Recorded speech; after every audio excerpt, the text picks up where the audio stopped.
Bom dia! E aí, professores? Hoje estamos aqui da Gerência do Ensino Médio, as técnicas, como eles já estão indicando aí, não é, Carol? Carol Benfica e Ana Cavalcante. Vamos conversar com vocês, convidamos vocês, que são os multiplicadores, né? Então, essa conversa é para multiplicadores de língua portuguesa.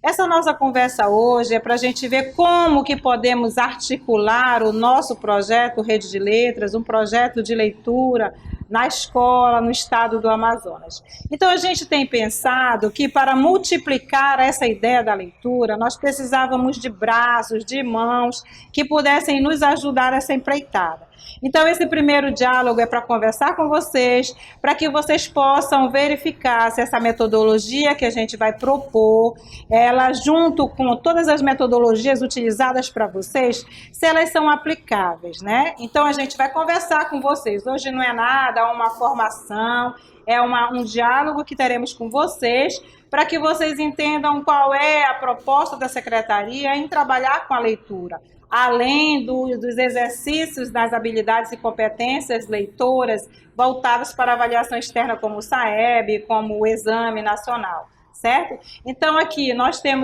vamos falar de um projeto que ele é o projeto Rede de Letras, ele ainda não foi implantado com a metodologia no interior, né? Por isso a nossa primeira conversa. Não se assustem, não caiam das cadeiras agora, a implementação com vocês vai ser em 2019, não é, Carol? A gente está aqui só para conversar com vocês, para vocês irem pensando nessa possibilidade, amadurecendo. Vamos encaminhar depois para vocês a estrutura da oficina. E aí nós gostaríamos de depois criar uma rede para dialogar com vocês via WhatsApp para saber a ideia de vocês e ver se a gente pode realmente contar com vocês multiplicadores, ver se vocês não querem fazer essa representação, para que a coordenadoria possa indicar outra pessoa, tá bom? Então, hoje, assim, a gente não vai ter nenhuma formação, a gente vai ter um diálogo com vocês e a gente vai apresentar algumas coisas, certo? A Carol vai falar alguma coisa, se apresentar, e que você já conhece há mais tempo. Bom dia a todo o estado do Amazonas. É uma satisfação enorme poder estar aqui acompanhando a nossa coordenadora desse projeto grandioso do estado, que é o projeto Rede de Letras, Leitura em Ação na Escola. Do diálogo que a Ana mencionou, nós vamos aqui também apresentar alguns pontos importantes, né, Ana, que foram desenvolvidos aqui na capital, que gostaríamos de compartilhar com todos vocês. Isso mesmo, Carol, né? A gente vai compartilhar com vocês aquilo que a gente fez, aquilo que a gente exercitou, né? E quero dizer que a Carol vai ser a coordenadora do ano de 2019 desse projeto, por isso que ela está aqui conosco, né, Carol? É um desafio grandioso, eu sei, e sei que vou poder contar não só com vocês todos, mas com toda a equipe com a qual sempre contamos aqui na Secretaria de Educação. Então, eu penso que com os multiplicadores que aceitarem esse novo desafio no qual vamos nos deparar, vai perceber o quanto vai ser muito interessante e vai oportunizar para todas as atividades ou ações que a Secretaria vai propor em 2019. Nós temos aí vários aspectos que contemplam a leitura. Então, nós não vamos nos dissociar disso. Pelo contrário, vamos aprofundar mais ainda o trabalho que vem sendo desenvolvido. Bom, gente, então nós temos aí o que é o projeto para vocês entenderem de forma simplificada. Nós vamos tratar do projeto Rede de Letras, né? Ele é um projeto que a gente denominou Leitura em Ação na Escola. Ele vem contemplando 100 obras para cada 44 alunos, né? A gente vai ver, vocês vão poder ver na cartela apresentada, e é sobre isso que a gente vai conversar agora, tá bom? Então, sejam bem-vindos para esse encontro, né? Essa transmissão que a gente está tendo aqui, agradecendo já de antemão a Secretaria Pedagógica, a Secretaria do Interior, o nosso secretário aí que tem incentivado a gente nesses projetos. Então, agradecer ao SEMEAN, que está aqui presente, que nos auxilia a chegar até vocês. E a gente vai conversar um pouquinho, mostrando para vocês, e posteriormente a gente vai receber pelo chat, se vocês puderem, as perguntas que podem nos ajudar a interagir um pouco mais, certo? Então, o que é o projeto, né? O que vem a ser esse projeto? De forma simplificada, nós temos o projeto Rede de Letras, nós temos o projeto Rede de Letras do Ensino Fundamental 1 e 2, e nós temos o voltado para o ensino médio. Esse encontro hoje é voltado para o ensino médio. Então, ele tem um nome, é Projeto Rede de Letras, Leitura em Ação na Escola. Ele é um projeto de leitura da Secretaria, né? E ele é voltado para o atendimento do estudante do ensino médio da rede estadual. E o objetivo desse projeto é fortalecer a política de incentivo à leitura no estado do Amazonas. Então, a gente sabe que nós precisamos melhorar as políticas de incentivo à leitura. Então, esse projeto, ele iniciou com essa intenção de ampliar o repertório de obras literárias e de obras não literárias nas escolas de ensino médio, assim como uma possibilidade de utilização de novas metodologias no ensino da leitura. Então, quando é pensado um projeto de leitura, é exatamente pensado nessa possibilidade de utilizar outras metodologias, não é? E aí aqui a gente tem o interesse de conversar com vocês como foi pensado a aquisição dessas obras. Essas obras já devem ter chegado no município de vocês em 2016. Por isso, daqui a pouco, a Carol vai falar para vocês sobre essas obras, e eu também, porque elas são 100 obras para cada 44 alunos, que é a proposta do projeto, né? São 100 obras literárias e não literárias para cada 44 alunos, como vocês vão ver aí no slide apresentado, na cartela, né? Variadas práticas metodológicas, e a gente quer ressaltar que esse ano nós gostaríamos de conversar com vocês com a prática da metodologia voltada para o letramento literário, esse diálogo que a gente vai ter hoje. Mas a gente vai respeitar sempre o exercício da prática do professor em sala de aula, né? É por isso que nós precisamos dialogar com multiplicadores. E para 2018, 2019, é o que a gente está informando vocês, a metodologia que nós gostaríamos de trabalhar são as sequências didáticas. Gostaríamos de ressaltar que essas obras que foram adquiridas são 100 obras para cada 44 alunos. Nós sabemos que precisamos melhorar o acervo, a gente já está verificando essa possibilidade, mas elas foram resultado de uma pesquisa, né? Que legal! Então, muitos professores opinaram, muitos estudantes opinaram. Quando vocês forem verificar nas bibliotecas se essas obras existem, que a gente vai enviar para vocês quais são as obras, então, quando vocês observarem, vocês vão ver que vão ter livros do cânone literário, né, que todo professor de literatura ama trabalhar, né, todos aqueles estilos literários, a gente vai encontrar lá alguns presentes nisso. Mas vocês vão se deparar também com jogos vorazes, com a menina que roubava livros, Fernão Campelo Gaivota, e você vai dizer, poxa, mas como é que esse livro está aqui? Porque ele também, por mais que não tenha atendido a toda uma pesquisa, mas ele é oriundo de pesquisas daquilo que o aluno, na época, investigado, pôde dar uma resposta para a gente, né? Foram os respondentes que indicaram algumas obras. Nem todas as obras que foram solicitadas, ela fica, você sabe muito bem, quando se faz uma pesquisa, se elenca categorias, né? Então, nessas categorias, a gente identificou algumas obras e vocês vão encontrar nesse meio obras da literatura nacional, como a gente vai mostrar daqui a pouco, literatura brasileira, literatura paradidáticos mesmos e outros de interesse próprio do estudante, tá bom? A gente tem aí uma cartela apresentando a gente, que somos as técnicas responsáveis, para você saber. Aí a gente está pedindo, né, Carol? Anote aí quem são. Eu sou Ana Cavalcante, né? Esse é o meu e-mail. Nós vamos deixar o nosso WhatsApp, porque nós gostaríamos que a Secretaria de Interior criasse um grupo entre nós, né? Aí nós temos a Carol Benfica, e a gente solicita a vocês que, se tiverem uma canetinha aí, vocês anotem os nossos e-mails, os nossos nomes, que este ano ainda a gente ainda está como coordenação desse projeto, tá bom?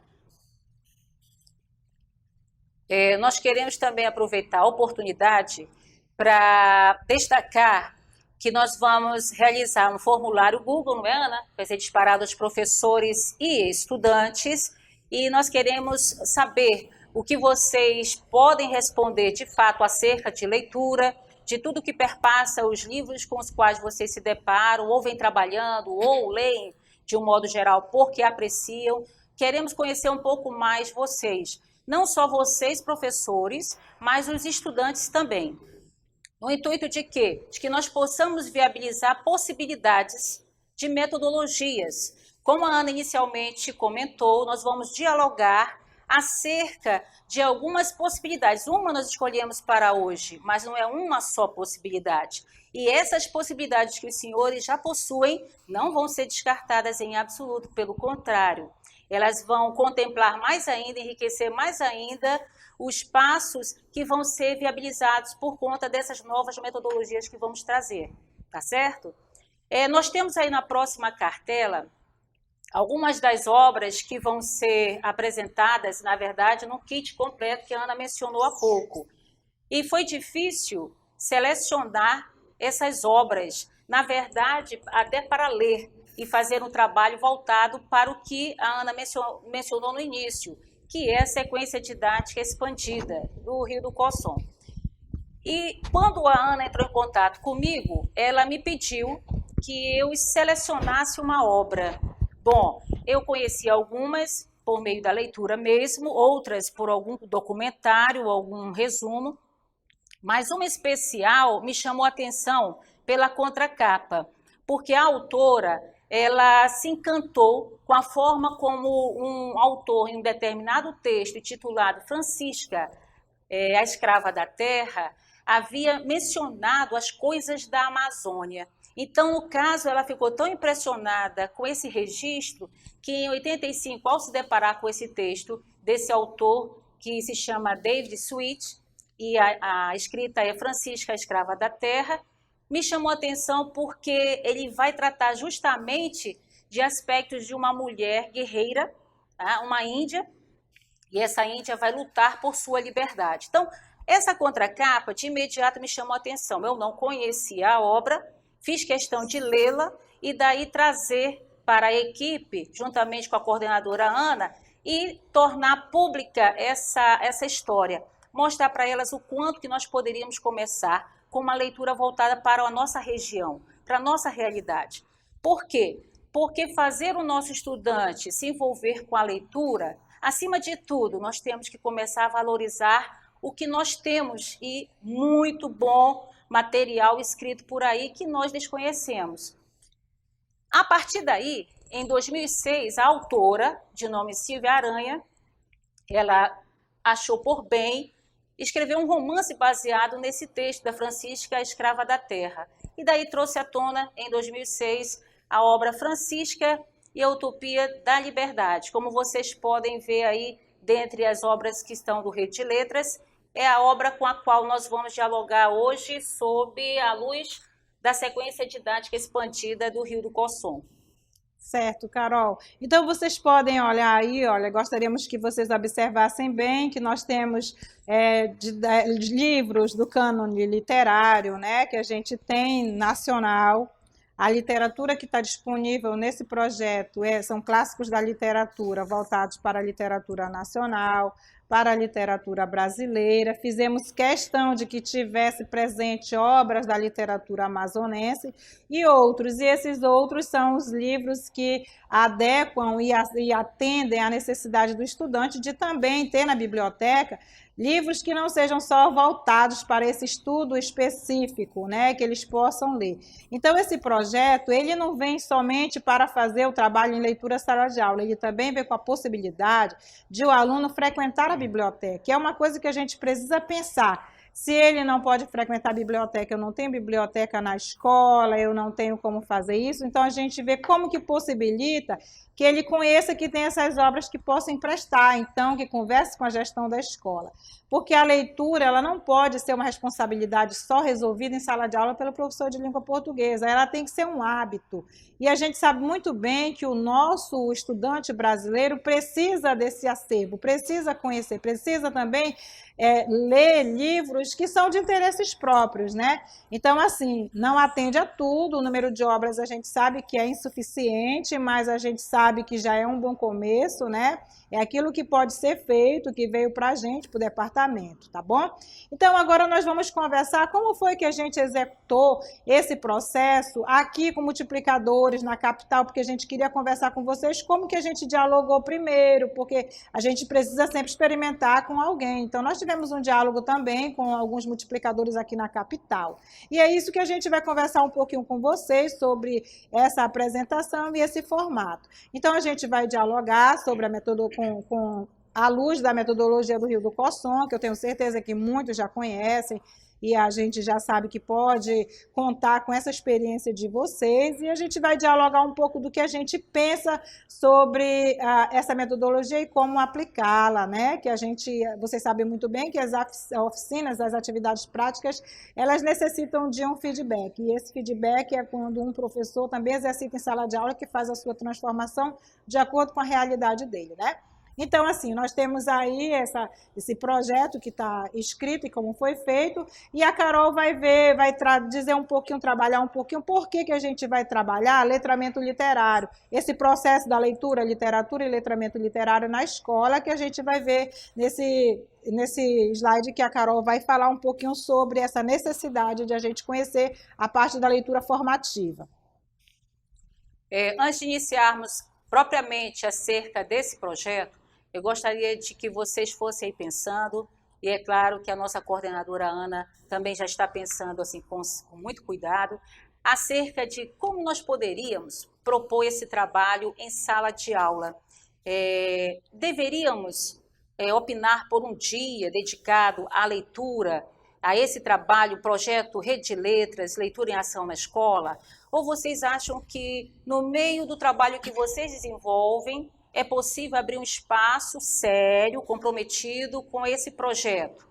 Nós estávamos pensando, e aqui nós trazemos como sugestão, a possibilidade de abrir um espaço nas aulas dos senhores, porque não é uma perda, pelo contrário, é um ganho muito grande, que poderá propiciar aí um trabalho interdisciplinar com outras disciplinas, porque os livros eles são muito ricos de todos os aspectos que perpassam as áreas de conhecimento.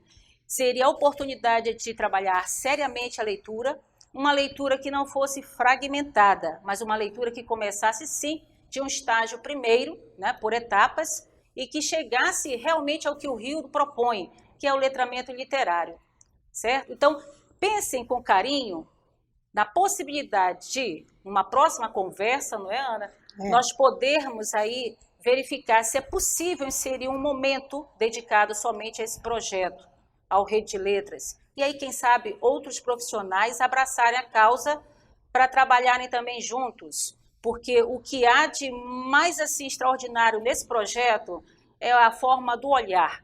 O olhar para essas obras, que deve ser diferenciado, não pode ser mais fragmentado, tem que ser sim constituído por meio dos conhecimentos prévios que os alunos trazem, não é? Reunir esses conhecimentos prévios com as situações que lhes são apresentadas e tornar essa aprendizagem significativa, por que não por meio da leitura, tá certo?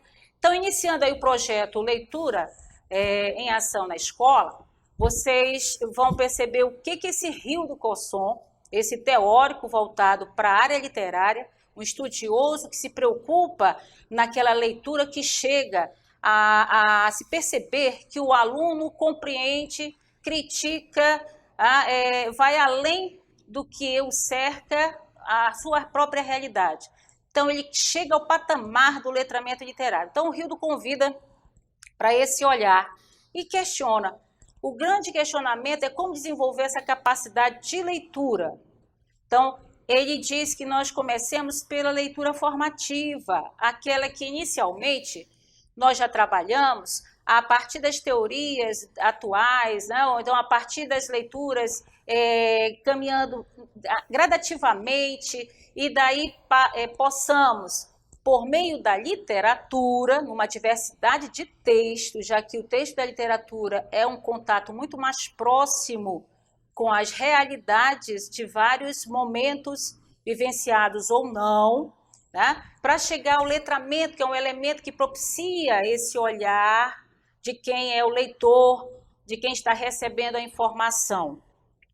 Fazendo esse percurso de modo gradativo, é possível chegar ao letramento literário, que é nada mais, nada menos, é o patamar maior, né, da leitura crítica sobre o mundo. Então, só é possível chegar ao letramento literário se o aluno foi conduzido para um olhar gradativo, não fragmentado, de várias leituras que perpassam aí o nosso material, não só de língua portuguesa, né, de um modo geral, das linguagens, de um modo geral, das áreas de conhecimento. Então, pensando nessa parte mais formativa, mais gradativa, até chegar ao letramento literário, que é a proposta maior do Rio. Então, ele propõe um encaminhamento passo a passo, e é aqui que a gente vai dialogar com vocês sobre isso.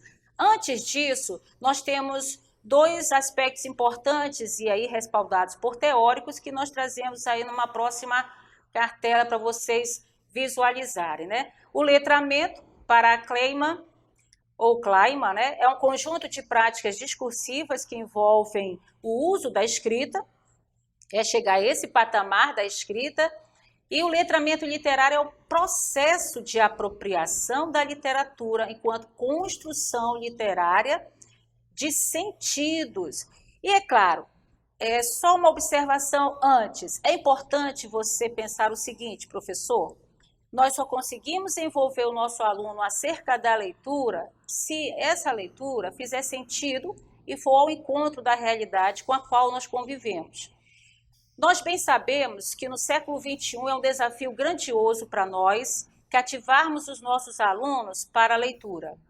Até porque há uma diversidade de fatores que impedem também o sucesso da leitura em sala de aula. Mas, se nós começarmos a nos enveredar por esse processo gradativo, é bem possível, sim, nós conseguirmos avançar nesse processo da leitura que ainda nos deixa muito abaixo do que nós gostaríamos de estar. Só para lembrar a vocês o seguinte, só é envolvido numa leitura se nós respeitarmos a leitura de quem o faz. No caso do nosso estudante, nós precisamos olhar mais para essas realidades que estão presentes em nossa sala. Esses alunos, eles têm muito a nos dizer e a nos trazer. As leituras que nós vamos levar a eles são leituras que respaldam um conhecimento ou uma realidade experiencial que eles já possuem ou que eles já ouviram falar em algum momento. Então, para eu envolver o outro, é preciso que eu me sinta envolvida. E como é que eu me sinto envolvida?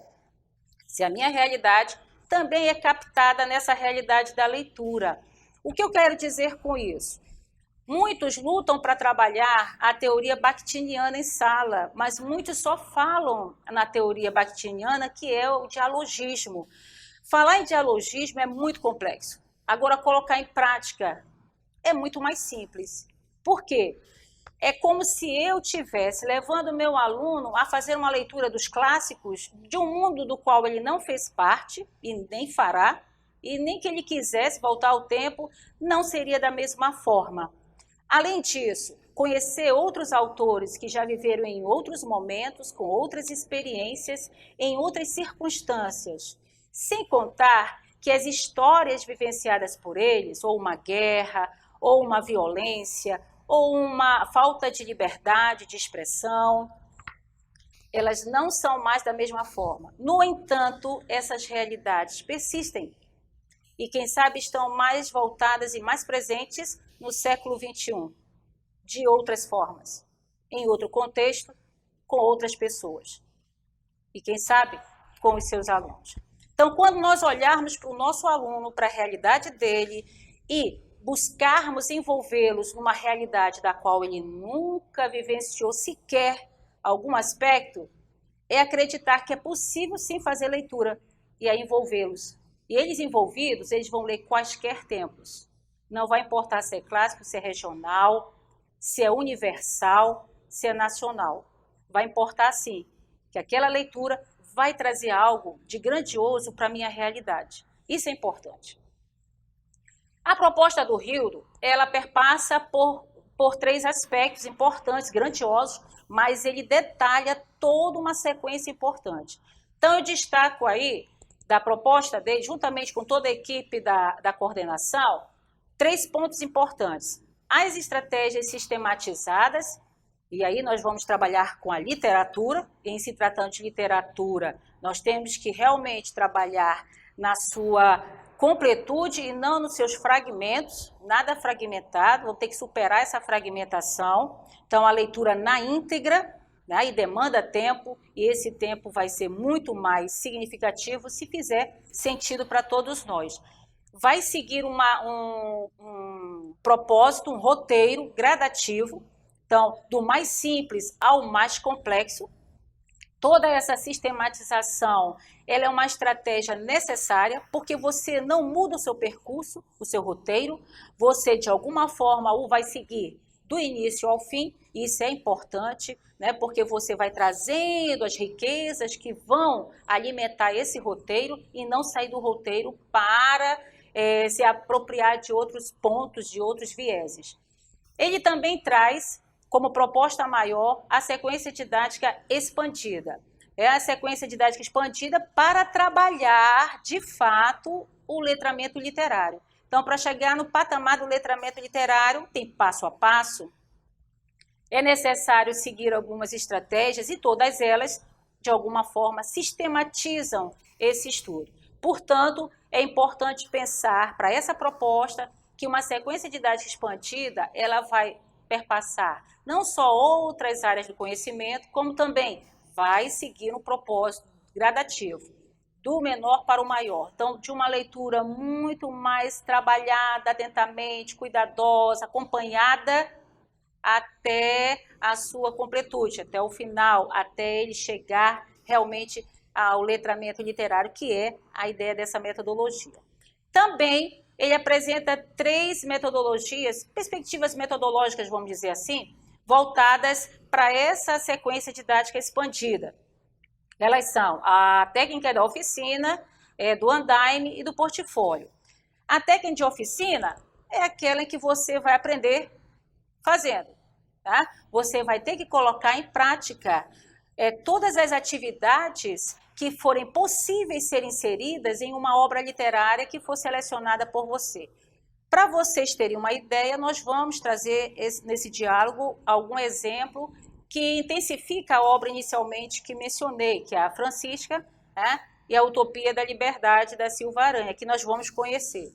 Mas, acima de tudo, uma sequência de atividades que devem ser inseridas para uma realidade que já está sendo apresentada em uma obra. Então, que nós possamos seguir, ou seja, uma estratégia sistematizada dentro de uma obra para que a gente possa ter um sucesso lá na frente. Quando se fala em andaime, é a possibilidade de trabalhar projetos, trabalhar pesquisa, pesquisar mesmo. Não é somente colher uma informação e trazê-la para a realidade. É pegar essa informação, verificar e refletir acerca dessa informação importantíssima e interligá-la com a realidade. Tá? E aí, quem sabe, analisá-la. Por que não? Criticar essa realidade e comparar com a nossa, de repente criticá-la também, chegar a uma situação de reflexão analítica. Bom, é essa proposta que ele dialoga. Além disso, o portfólio, que é você ser capaz de permitir que o aluno registre, e você também, todas as atividades e que possa acompanhar o progresso desse estudante junto a essa proposta metodológica. Então, é uma proposta metodológica riquíssima, que considera os conhecimentos prévios do aluno, que traz à tona uma realidade de um momento e que essa realidade só vai fazer sentido e só vai atingir a uma aprendizagem significativa mesmo se o estudante for considerado, tá, com a sua realidade também, ou conseguir relacionar essa realidade com a realidade que está sendo apresentada na obra. Certo, Ana? Certo, Carol. Então, nós gostaríamos de mostrar a obra Letramento Literário, que foi de onde a gente pensou, né, em fazer um trabalho com vocês, que é esse letramento literário, teoria e prática, né, do autor do Rio do Cosson. Nós gostaríamos assim que vocês assim que pudessem, verificassem na internet se tem algumas leituras sobre eles. E aí a gente também vai encaminhar para vocês esse trabalho que a gente fez, né? Nós vamos encaminhar para vocês um modelo assim, né? Que a gente vai pedir, nós vamos encaminhar esse material para vocês. Nele tem o resumo, tá? Um resumo simplificado dessa teoria. E tem essa aplicação que a gente propõe. Ela não é fechada, vocês podem adequarem, né? Vocês vão escolher a obra que vocês quiserem, mas aí vocês vão ter uma estrutura para aquilo que a gente está falando, vocês analisarem, lerem direitinho, observarem, e vou retirar. E quando for em 2019, vocês já poderem dialogar com os colegas, planejar como que a gente pode fazer um exercício dessa leitura em sala de aula. Então, nós temos aí essas partes do letramento literário. Então, nessa obra que eu apresentei, o Rildo ele começa com dois formatos de sequência didática, certo? Nós temos a sequência didática expandida, que é o que nós vamos trabalhar, mas ele iniciou o trabalho dele com uma sequência didática básica. Então, a sequência didática básica, a diferença dela para essa que nós vamos propor, que nós estamos propondo para o ensino médio, é que na básica tem motivação, introdução, leitura e interpretação. A que nós estamos propondo é essa que está aí presente, que vocês estão vendo. Ela inclui uma primeira interpretação, uma contextualização, uma segunda interpretação e uma expansão. Aí eu gostaria só que retornasse um pouquinho para a gente, como eu falei, agora eu vou dar uma contextualizada exatamente nesses aí. Então, como ele apresenta? Primeiro, a motivação. Então, vocês já conhecem que todas as pessoas que trabalham com estratégia de leitura, como Isabel Soler, né, com outros autores, eles trabalham com antecipação, né, que é antes da leitura, durante a leitura e pós-leitura. O Rildo também vem com essas mesmas estratégias e ele apresenta o que seria a motivação dentro do letramento literário. Seria a antecipação dos aspectos da obra. Consiste numa preparação do estudante para a leitura. Então, já imaginou a gente para ler uma obra, alguém já cria uma perspectiva para que a gente possa entrar nessa obra. Então, essa motivação, ela tem essa possibilidade. Diante da obra, você pode retomar conhecimentos prévios sobre determinado assunto que a obra vai tratar, você pode trazer características do autor, especificamente não falando do autor, mas falando de realidades que o autor significa na sociedade, certo? Então, a motivação no Rildo, ele traz exatamente o que Soler e outros autores tratam. Trata da antecipação. Acontece que a gente, quando está no ensino fundamental, a gente trabalha muito isso, né? Aí eu vou fazer na leitura, ela tem um mistério, então eu apago as luzes e faço todo aquele trabalho de antecipação com o meu estudante. No ensino médio também nós precisamos fazer. Talvez não seja dessa forma, mas trazendo características que possam chamar a atenção desse leitor. Então, nós temos aí na sequência da sequência expandida que o Rildo apresenta a introdução. Saindo da motivação, tem assim, prepara o aluno para ler essa obra, aí eu tenho a introdução. O que o Cosson apresenta como introdução? Eu já vou falar desse autor e falar da obra. Acontece que ele dá uma ressalva para a gente não pode fazer o resumo da obra logo. Nós não precisamos lá dizer logo, olha, a obra é assim, assim não, porque a gente tem que criar perspectiva para o leitor querer conhecer a obra. Então, ele fala que nessa introdução a gente já vai puxando quem é esse autor, vocês já ouviram falar dele, como é que é esse contexto histórico em que ele vivia para poder escrever assim, que obra é? Que obra é essa que a gente vai ler hoje? Será que vai tratar de quê? Certo? Então, nessa introdução, a gente já pode utilizar a capa do livro, a contracapa, a gente pode precisar todos esses elementos paratextuais que ajudam o leitor a introduzir na obra, né? A compreender essa obra. Então, a gente vai falar isso para vocês e a gente vai fazer um exercício também. né? Claro que aqui se torna um tempo reduzido, mas nós vamos experimentar também esses exercícios com vocês. Então, em seguida, ele propõe a leitura, aí a leitura propriamente dita. E eu confesso a vocês, olha, a leitura dentro da sequência apresentada por Cosson, ela é subdividida em intervalos. E eu falo para vocês que dessa metodologia, o que mais me encantou foi isso, porque a gente que é professor de língua portuguesa e trabalha com a literatura, com a leitura das obras, muitas vezes, pelo tempo que a gente tem, a gente passa a obra para o menino resultar em uma releitura. Ah, vai fazer uma apresentação dramática, ah, ele vai fazer um teatro das sombras, ah, ele vai fazer um musical. E a proposta do Rildo me encantou muito, porque eu acho que a gente vê novas perspectivas nos ajuda muito, né, nesse serviço da educação. Então, acho que esses intervalos nos ajudaram muito, pelo menos na elaboração dessa proposta, me fez muito refletir sobre, por exemplo, a estrutura de um livro. O livro ele é feito por sessões, então, às vezes, determinados capítulos são programados pelo aquele autor para falar de algo. E aí, numa sequência com intervalos, a gente possibilita isso. Olha, aqui dá para a gente discutir essa temática. Então, você pode retomar o assunto daqueles capítulos em intervalos para ver se o aluno realmente está lendo, né? E para ver se o aluno consegue avançar na sua leitura no conhecimento daquilo. Então, trazer um pouco realidade dele, que situações nós temos na realidade que pode dialogar com o que foi escrito nessa sessão, ou nesses 4 capítulos, nesses 3 capítulos. Agora, a necessidade de uma sequência didática que a gente precisa ler anteriormente e observar como que um produtor, que um livro, que um autor escreveu esse livro, como que ele esquematizou a estrutura dessa sua narrativa. Certo? Então, eu achei enriquecedor essa parte dos intervalos, porque me ajudou muito, porque a gente sempre acha que um aluno tem que ler até o final e depois dar um resultado, né? Eu fiz muito isso e confesso, tem horas que a gente ainda precisa disso, mas tem uma outra opção, que são essas da gente fazer paradas, conversar, dialogar, para poder ele avançar. Está entendendo? Não está entendendo? Retoma. Essa possibilidade ela é muito interessante. Eu considero muito interessante pela prática que a gente vem com esses anos todos de, assim como vocês, de docência, né? Então, na sequência da estrutura do Rio, do Cosson, nós temos a primeira interpretação. Essa primeira interpretação, ela é aquela que vai tratar da apreensão global da obra. Então, ele lê e na leitura ele vai fazendo por pedaços, por intervalos, por pausas, e ele chega a uma conclusão dessa obra. Ao ler essa obra, no total, é preciso entender do que essa obra trata na sua globalidade, realmente, mas do que essa obra como um todo, o que ela vem falando para a gente? A gente compreende isso?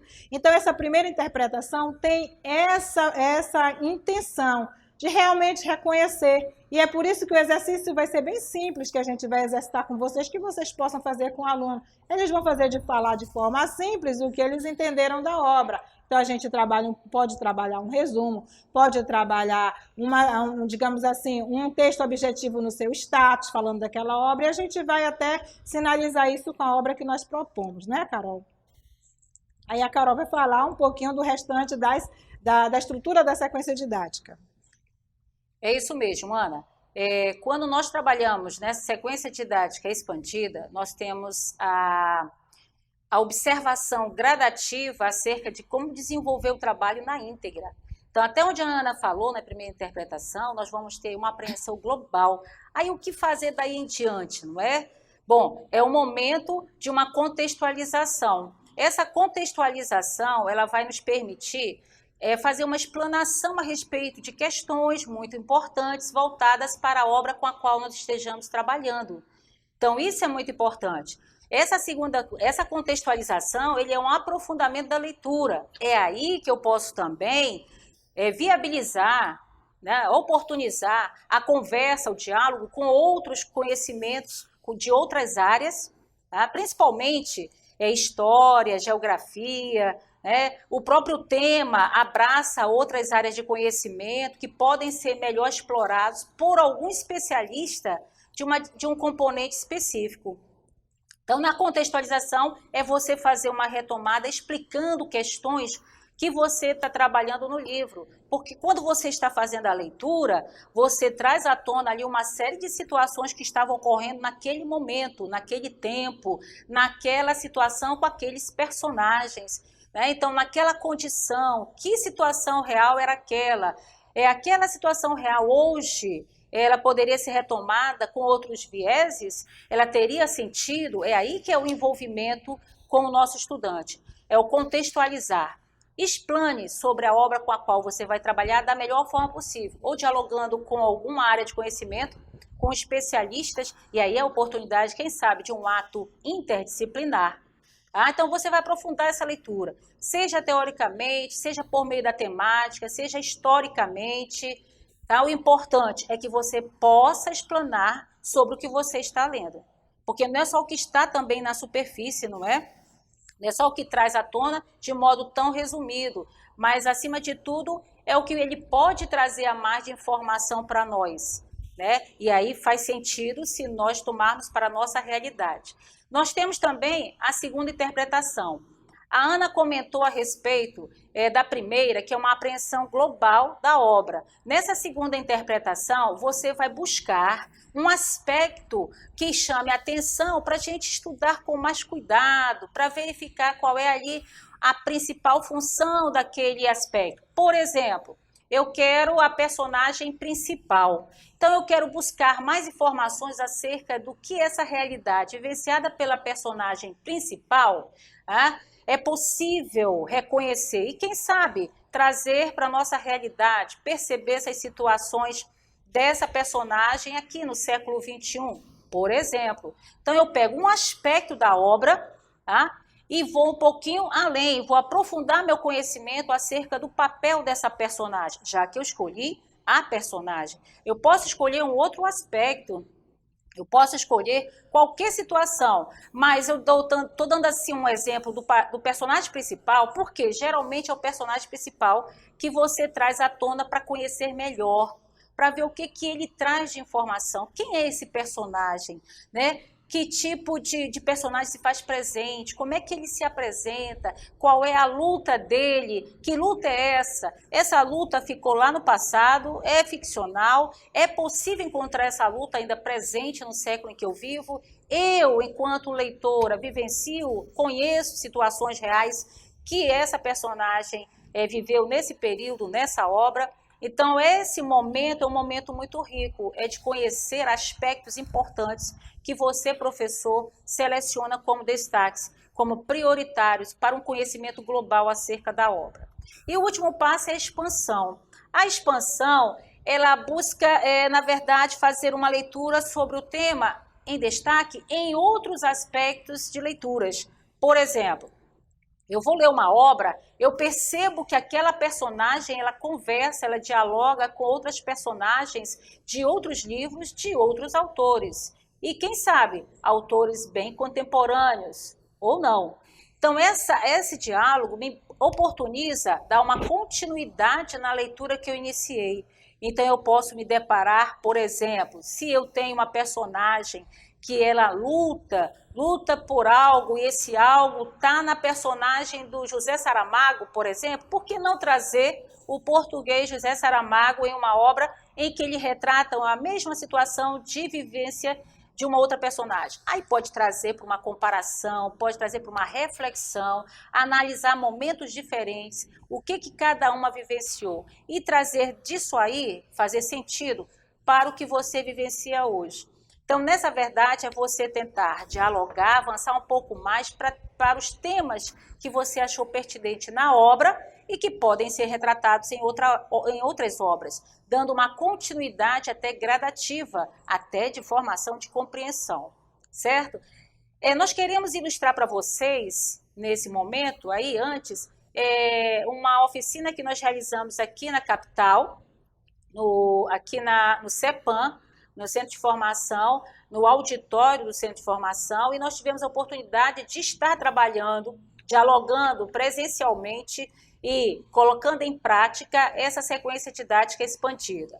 Os professores gostaram demais. Por quê? Porque eles puderam vivenciar a proposta metodológica do Rio do Cosson na íntegra, porque nós fizemos os professores lerem uma obra na íntegra, em uma formação de 2 dias intensos, não é, Ana? esses 2 dias vivenciados por nós. Foi rico, por quê? Porque do início ao fim eles foram produzindo situações vivenciadas pelas atividades que nós conduzimos. Nós trouxemos esse diálogo para mostrar a vocês o quanto é possível uma dessas possibilidades ser contemplada em sala de aula, tá certo? Esse primeiro, então, para vocês entenderem melhor, esse primeiro momento, nós vamos pegar as partes que compõem a sequência didática e mostrar para vocês de um modo mais prático, assim, em termos de experiência. Seria interessante vivenciar, né, presencialmente, mas pelo menos para vocês terem uma ideia do que o Rio do Cosson nos propõe acerca do letramento literário. Então, quando a Ana falou de motivação, que é o primeiro, que está aí, a motivação é a antecipação dos aspectos da obra. Ela prepara você, o leitor, para a leitura.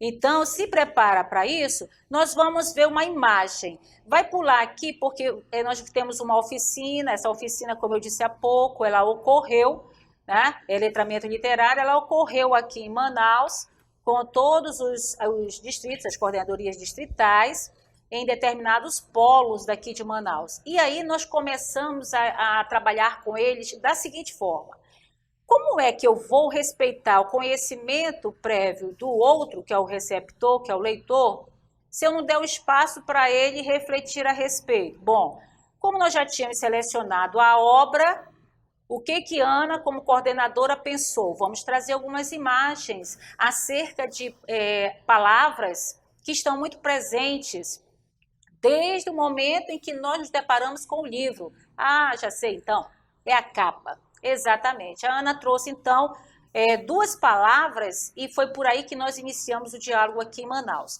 A primeira imagem, ela, como vocês podem observar, é a palavra utopia. Por que trazer essa utopia, né? Seria a pergunta dos que estavam presentes. Mas ninguém perguntou, não, Ana foi mais rápida. A Ana questionou o seguinte: o que vocês poderiam trazer de informações que vocês têm a respeito do que vocês estão vendo, inclusive da palavra em destaque, onde ela está, o que aparece, essas cores que aparecem, frente à palavra, atrás da palavra, acima da palavra.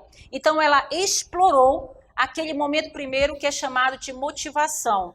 Ela fez com que viesse à tona uma realidade, mostrou uma realidade com a qual nós iríamos nos deparar quando nós fôssemos ver a obra selecionada por nós.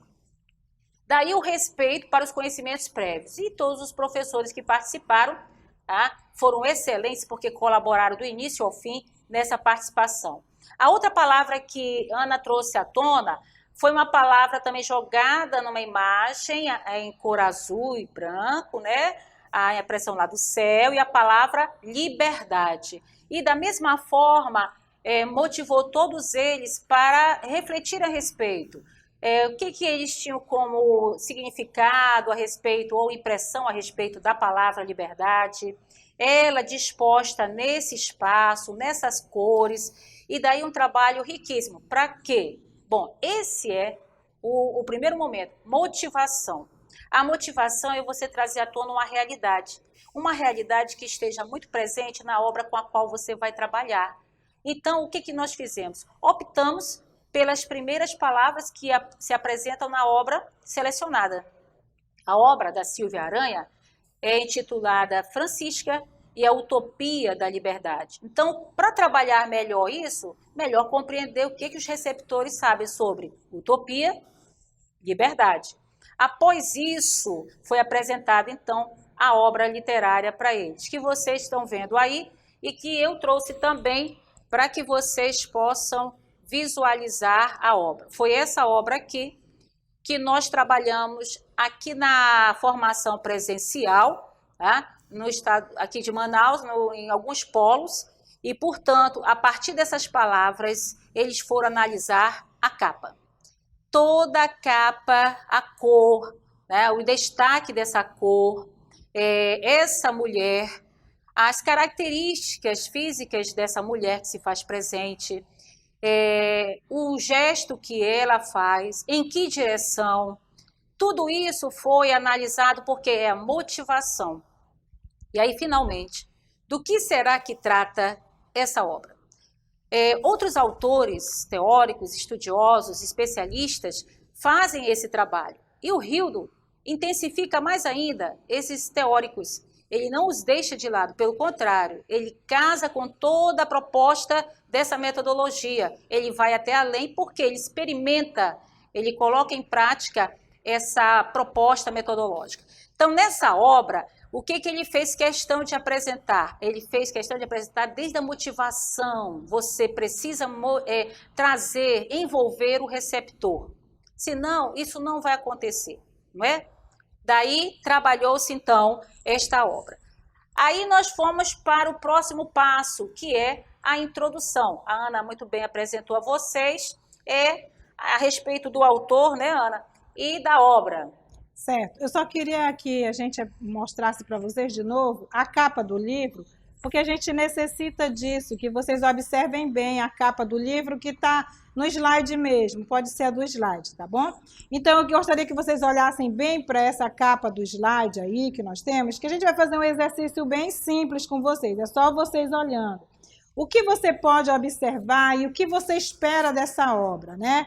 Olhando aí, você observa Francisca e a Utopia da Liberdade. Vocês já viram, já foi pensado o que é essa utopia, que sonho é esse, que perspectiva, né? Liberdade, o que significa liberdade para mim, o que eu faço para alcançar minha liberdade? E agora você vê numa obra, o que será que essa obra vai falar que eu e Carol vamos conversar depois? Então olhe bem para essa capa. Né? Essa capa ela tem os pássaros. O que o pássaro representa? Será que ele representa a liberdade? Essa capa aí toda amarelada, será que ela caiu no chão? Ou será que foi o autor mesmo que escolheu para dar um sentido envelhecido? Então é necessário com o nosso estudante explorar toda essa semiótica presente. E aí, Francisca, eu pergunto a vocês têm o WhatsApp aí, quem puder. O que significa Francisca? Vocês já observaram? A palavra Francisca, o que ela significa? Ela pode ter algumas coisas sobre a sua origem, ela pode ter uma pesquisa mais avançada, né? Mas Francisca mesmo, na Wikipédia, a gente vê que quer dizer uma francesa livre. Francesa livre? E o que será que tem a ver essa francesa livre? Francisca, liberdade, utopia. O que será mesmo que esse livro vai tratar, que veio de interessante para a gente trabalhar nesse projeto, que as meninas pensaram nessa obra, né? Então é bom ressaltar isso, é bom fazer essa interrogação, é bom levantar essas hipóteses olhando mesmo todos os aspectos. O que é essa mulher? Ela é uma americana, ela é uma característica cabocla, indígena, que perspectiva que ela tem? A gente nunca pode perder isso, porque uma pessoa que cria uma obra, ela pensa em tudo. Então, tem um design gráfico, tem alguém que pensou tudo para fazer essa relação com a obra, certo? Então, assim, agradecemos essa possibilidade que os nossos colegas técnicos aí apresentaram e nós podemos dialogar após isso para saber se todas as hipóteses levantadas que nós fizemos com a capa da obra, sobre a discussão do termo utopia, com o significado e o sentido da palavra liberdade para cada um, porque a gente não pode ir para uma obra sem um domínio, sem conhecer o que é liberdade. Sim, eu nunca pensei o que é liberdade para mim. Para poder ler a obra, eu preciso pensar o que significa liberdade, o que significa para mim alcançar essa liberdade, né? Então, aí a gente vai fazer a introdução, ou seja, vocês já ouviram falar, não precisa apresentar o autor logo, né? É o que eu estou conversando com vocês. Vocês precisam conversar, por exemplo, aqui comigo, eu estou conversando com vocês.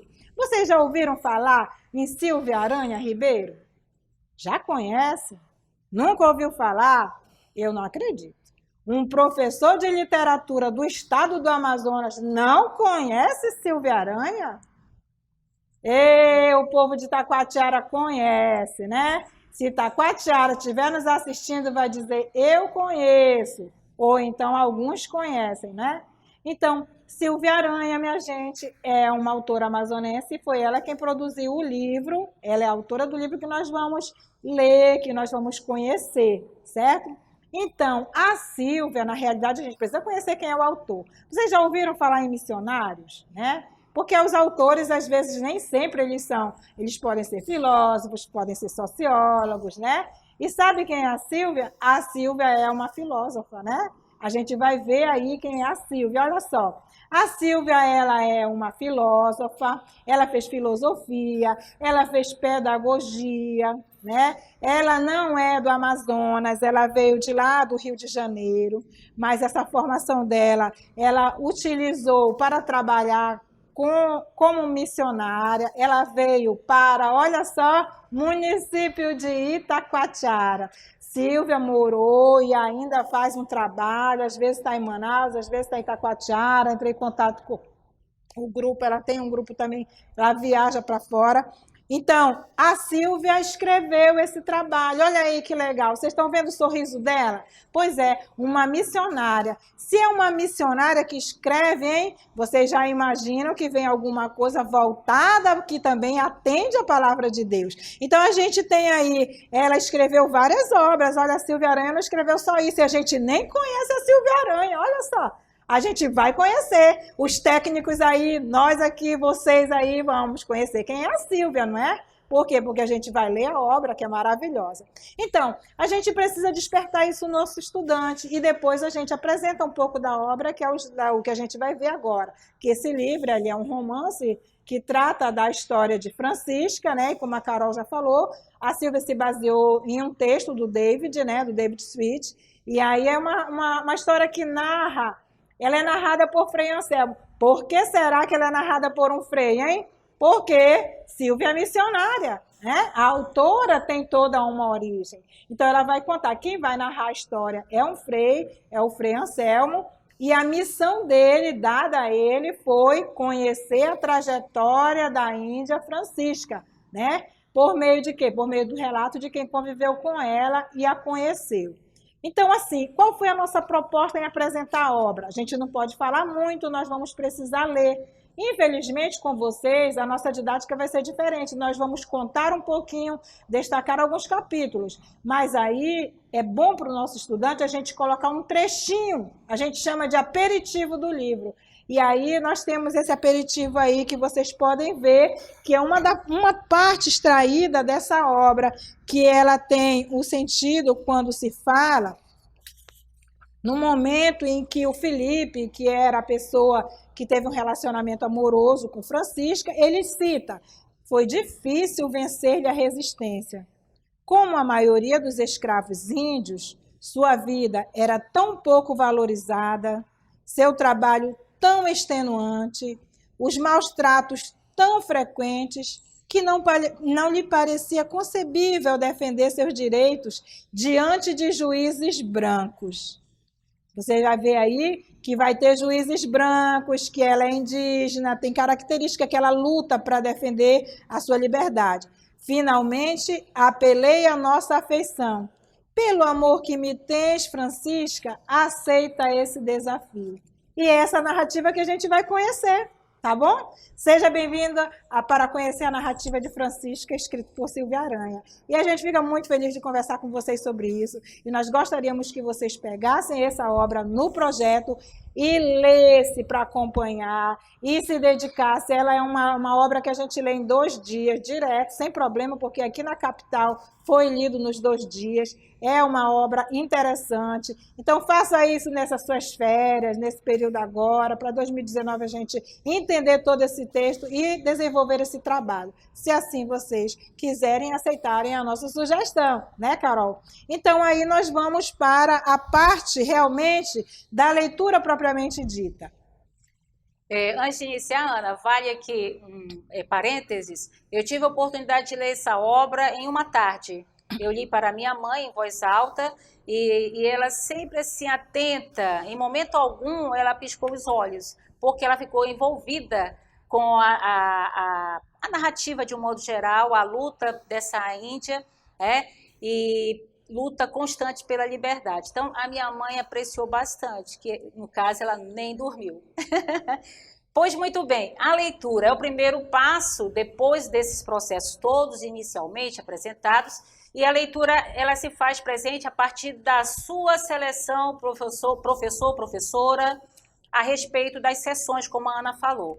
são os capítulos. Você, professor, que já fez a leitura da obra que foi selecionada e vai ser trabalhada em sala, você que vai selecionar quais os capítulos que vão ser inicialmente trabalhados em sala. De preferência, os primeiros capítulos. Se é só 1 ou 2, se são 5 capítulos, importante é você decidir que deverão ser lidos em sala de aula. Aqueles que você vê do início tem que ser realmente obrigatoriamente lido em sala. Mas até onde? É você que decide. E é claro, se você puder decidir isso com uma parte ou toda a parte da turma, ótimo. Se não, você sozinho vai decidir como encaminhar esse primeiro momento. Só não pode esquecer que a leitura inicial ela tem que ser feita em sala e é leitura da obra. Quantos capítulos, você que vai decidir. Daí, por este motivo, nós sugerimos que houvesse um momento para se dedicar a esse projeto, que é o Leitura em Ação na Escola, tá certo? A partir dessa escolha, tá? E é proposital, você vai verificar nesses capítulos escolhidos o que exatamente pode servir como intervalo para uma conversa lá na frente, uma primeira parada importante para você já ir aproximando, né, nas suas explicações, até para você ter uma ideia de como é que está sendo feito isso, porque tem que dar uma paradinha mesmo, tem que dar um intervalo, tem que trazer uma informação que abrace a realidade que está sendo apresentada na obra. Então, a partir das leituras, você já sabe, escolha ali qual o tema ou quais os temas que você gostaria de ressaltar e traga para a sala de aula essas situações, sejam reflexões, seja uma passagem de algum poeta, algum autor, mas que esteja interligada diretamente com os capítulos que você selecionou para leitura em sala, tá certo? Daí sim, nós fizemos isso aqui em Manaus. Nós fizemos uma atividade de leitura da seguinte forma: nós dividimos por equipe, as equipes ficaram encarregadas de fazer a leitura dos capítulos que nós havíamos definido e cada equipe apresentou um intervalo, uma sugestão de leitura que poderia trazer. Observem aí que os capítulos que nós apresentamos, nós dividimos em 5 grupos. Então aí vocês podem ver, por exemplo, no grupo 1, os capítulos de 6 a 10. Por que de 6 a 10? Porque de 1 a 5 nós escolhemos para fazer a leitura em sala, de modo proposital, estratégico. E até o capítulo 5, nós escolhemos um intervalo. E vocês daqui a pouco vão conhecer esse intervalo. Aí daí em diante, do capítulo 6 ao 10, foi para o primeiro grupo e assim sucessivamente. Observem aí os capítulos. São 30 capítulos. Cada grupo ficou com uma parte, tem aí as páginas designadas. E depois dessa leitura, vieram à tona, sim, questões norteadoras, não é, Ana? Exatamente. Então, tínhamos questões. As questões norteadoras são aquelas que a gente faz com qualquer narrativa. Lê a narrativa e verifica. Qual é o contexto dessa obra, né? O que a gente pode tirar? Para o nosso estudante, nós precisamos fazer isso. Situar o tempo e o espaço da narrativa. Todas as vezes que a gente trabalha numa narrativa, é exigido de nós que nós tratemos com o estudante todos os elementos da narrativa. Então, situação inicial, né? O tempo, o espaço, quem é protagonista, quem é antagonista, todo esse processo, o enredo em si, né? E como é que tem o ápice, que é o clímax, como é que eu trabalho o desfecho. Numa narrativa, a gente não pode perder essa oportunidade, né? Eu geralmente costumo dizer e informar que uma narrativa ela é como aquele mapa do coração, quando o professor tira, né? Ela vem numa linearidade ali, tudo direitinho, uma situação inicial, que tem um espaço e um tempo, aí, ó, ela sobe, tem um problema que é o ápice, aí ela desce para o desfecho, né? Essa é a estrutura que nós sabemos disso muito bem, é a estrutura de uma narrativa. Então, a gente não pode deixar de explorar esses elementos também quando a gente tem uma narrativa na mão para trabalhar, uma obra que a gente possa trabalhar com o nosso estudante. Então, aí a gente vai ver, como tem na cartela, situar o tempo no espaço, quem são essas personagens, quais as características dele, como é que é esse personagem, quem ele é índia, não é? Então, quem é a protagonista, ela já aparece na narrativa. Então, quando a gente lê os primeiros capítulos, a introdução, se propõe, a gente já pergunta, já dá para a gente ver a protagonista, que no nosso caso já dá para ver nos 5 primeiros capítulos quem é Francisca, né? Já vai ver que tem umas mudanças nos narradores. Qual a temática dessa narrativa? Então, isso é interessante que nós possamos explorar, certo? Então, a gente pode fazer essas questões norteadoras porque ajuda a entender se realmente o nosso aluno fez uma apreensão global da leitura, né, da obra, e se ele pode considerar, dialogar com os colegas e conosco aquilo que compreendeu, que é a estrutura da narrativa. Porque a gente não pode esquecer desse, o nosso papel, que trabalha uma narrativa com o estudante e vê que essa narrativa tem uma estrutura. Então, aí a gente propôs, como a Carol falou, a gente propôs uma leitura, digamos, dos 5 primeiros capítulos, introdução e 5 primeiros capítulos. Por que nós propusemos isso a esses colegas professores também, que como nós, pessoas aplicadas em suas salas de aulas? Por que nós propomos isso? Porque até o 5º capítulo já consegue saber quem é Francisca e já consegue saber por que a obra se delineia para o Frei Anselmo escrever a história dela, né? Nós também somos inteligentes, como vocês. A gente faz as coisas programadas. Então, a gente prepara as sessões do livro e diz assim, olha, vocês vão ler isso, por quê? Porque ali a gente podia explorar todas essas questões norteadoras que nós apresentamos para vocês aí. Então, a gente vai conhecer um pouquinho sobre essa história, certo? Então, assim, lembra da história de Portugal, como foi que os nossos colonizadores vieram? Então, a história de Francisca, ela começa assim. Vinha uma embarcação, que a Silvia Aranha chama de brigue, né? Então, essa embarcação, no primeiro capítulo, ele vai tratar que ela vinha carregada de mercadorias do Reino de Portugal. E ela vinha para o Brasil, certo? E ela ia para onde? Ela ia diretamente, né, para Belém. E aí eu gostaria que vocês observassem, porque é bom a gente conversar um pouquinho sobre esse início, não é? Então, o que acontece? A embarcação sai de Portugal e nela vem 2 frades. Quem são os frades? Frei Anselmo e Frei Agostinho. O Frei Anselmo e Frei Agostinho, aí eles se conhecem e conversam e dialogam num momento de ventania. Então vem aquela embarcação no meio do vento. Imaginou? Vem aquele vento pesado. E aí, quando acalma, os 2 frades vão conversar. Eles já estão a caminho de Belém. Olha onde é que vai se dar a nossa história. Em Belém do Pará. Pensem bem, né? E quem vem? Os nossos colonizadores que vêm trazendo os frades, que vocês sabem muito bem que nós tivemos aqui os jesuítas e os carmelitas, né? E no capítulo 2, né, Carol? O que é tratado? Já vamos destacar as características tanto do Frei Anselmo quanto do Frei Agostinho. Tá? Mais especificamente, as características do Anselmo. Ele vem de uma família pequena, né, lusitana. Ele, em criança, ele era uma criança muito sensível, muito inteligente. A mãe o colocou muito cedo em um convento, tá? E é importante destacar que ele tinha pais muito severos. Viviam sempre em atritos. Então, ele vive nesse contexto, é encaminhado para o convento muito mais cedo, né? Para o seminário, né? Muito mais cedo do que se percebia. Então, todo conduzido para o estudo muito mais cedo, os interesses intelectuais voltados inteiramente para essa realidade. Enquanto que o Frei Agostinho era das tribos dos mouros, era muito mais alto, era moreno, era muito mais pé no chão, de uma realidade muito mais difícil e, portanto, tinha aqueles momentos de sofrimento de jovem em suas experiências. Daí, ele sempre ser voltado para o outro, para o próximo. Esses são, pelo menos, alguns aspectos da história no capítulo 2.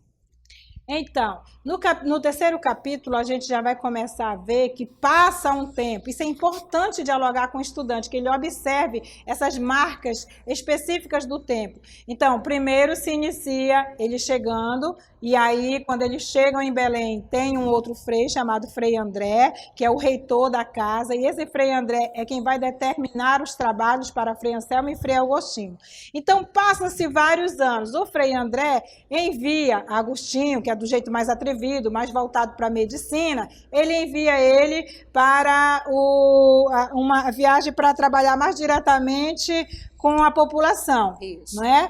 E o Frei André fica em Belém. Olhem só. Por quê, gente? Porque os carmelitas, eles ficavam para dar todo esse suporte na própria sede. Lembra? Jesuíta ia conseguir adquirir os índios que ainda estavam em guerra, e os carmelitas ficavam mais presentes no local.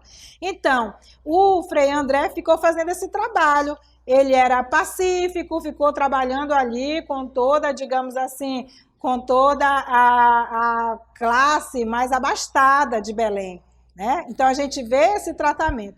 Acontece que passando vários anos, né, em que um frei vai trabalhar diretamente no Rio Negro com a população de lá, que são os indígenas que estão lá, o outro frei fica, né? E esse narrador passa por várias narrações, que começa com o Frei Anselmo. Ele anuncia que contará o que vai acontecer a partir deste capítulo. Então, nesse capítulo, ele começa a ter uma mudança. O que acontece? Frei Anselmo começa a observar, o Frei André, que é o reitor, começa a observar que o Frei Anselmo está muito apegado a essas características de beleza, de boa postura. Ora, era um sacerdote que ficava ali atendendo aos burgueses. E aí ele começa a ficar preocupado, né? E aí ele começa a pensar como é que ele vai fazer esse trabalho com o Frei André. E acontece um probleminha. Ele pede, o Frei Anselmo vai trabalhar na Junta das Missões.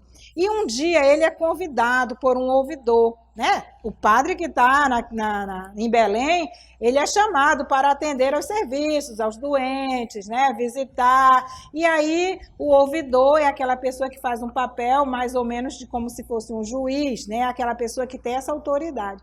E esse ouvidor tem uma esposa, Luzia Clara.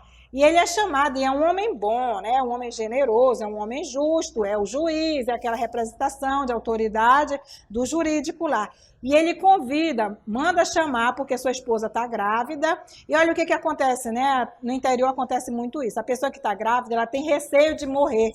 E aí a mulher, com medo de morrer, ela manda chamar o padre para confessar. E aí o padre vai lá, quem vai? Frei Anselmo. E aí é que vai começar a história para a gente entender a história de Francisco. É muito interessante. Então, o Frei Anselmo vai à casa do ouvidor, né, conhecer a sua esposa. E essa esposa, Dona Luzia Clara, ela teve uma filhinha, Maria Inês. Então, ela vai, quando um padre visita a casa, ele vai sabendo das histórias. E ela conta que tinha uma menina, que era Francisca, era uma índia, que no período da varíola, no período do perigo lá, das doenças, essa menina deixou de trabalhar para uma senhora, Dona Guiomar, e disse que estava doente, aí a mulher dispensou ela, e ela foi ajudar essa Dona Luzia a cuidar da filha, porque ninguém queria cuidar de uma pessoa doente com varíola. Olha só quem era a Francisca, aí já começa a aparecer protagonista. A gente vai antecipar um pouquinho as coisas por causa do nosso tempo.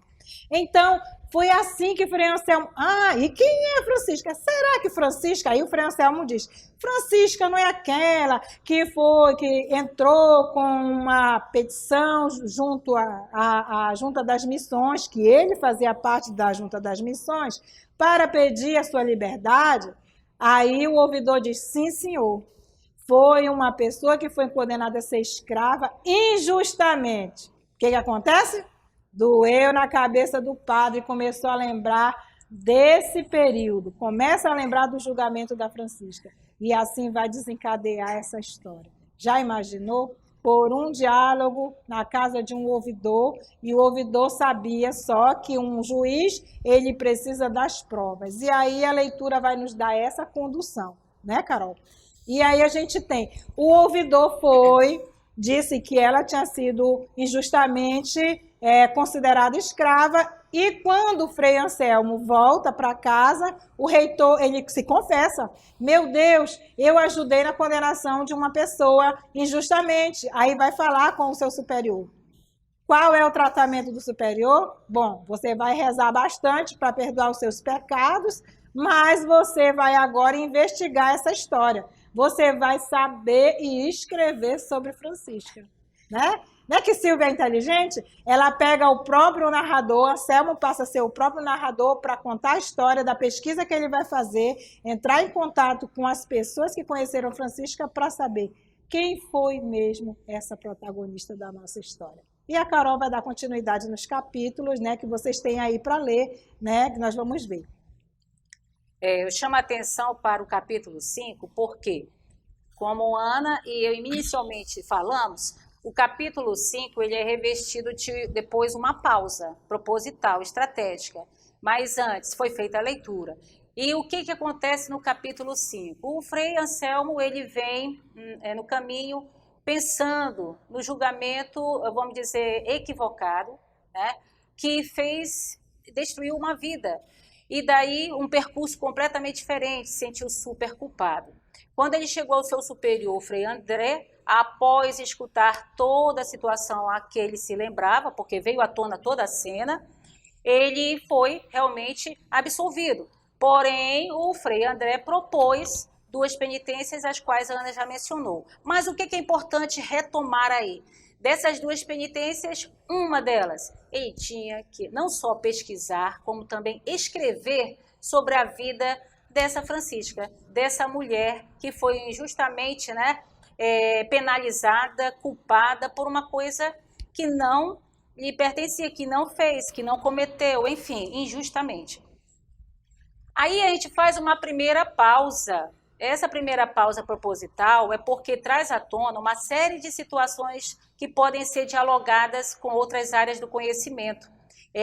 Foi até aí que nós fizemos a leitura com todos os professores aqui em Manaus.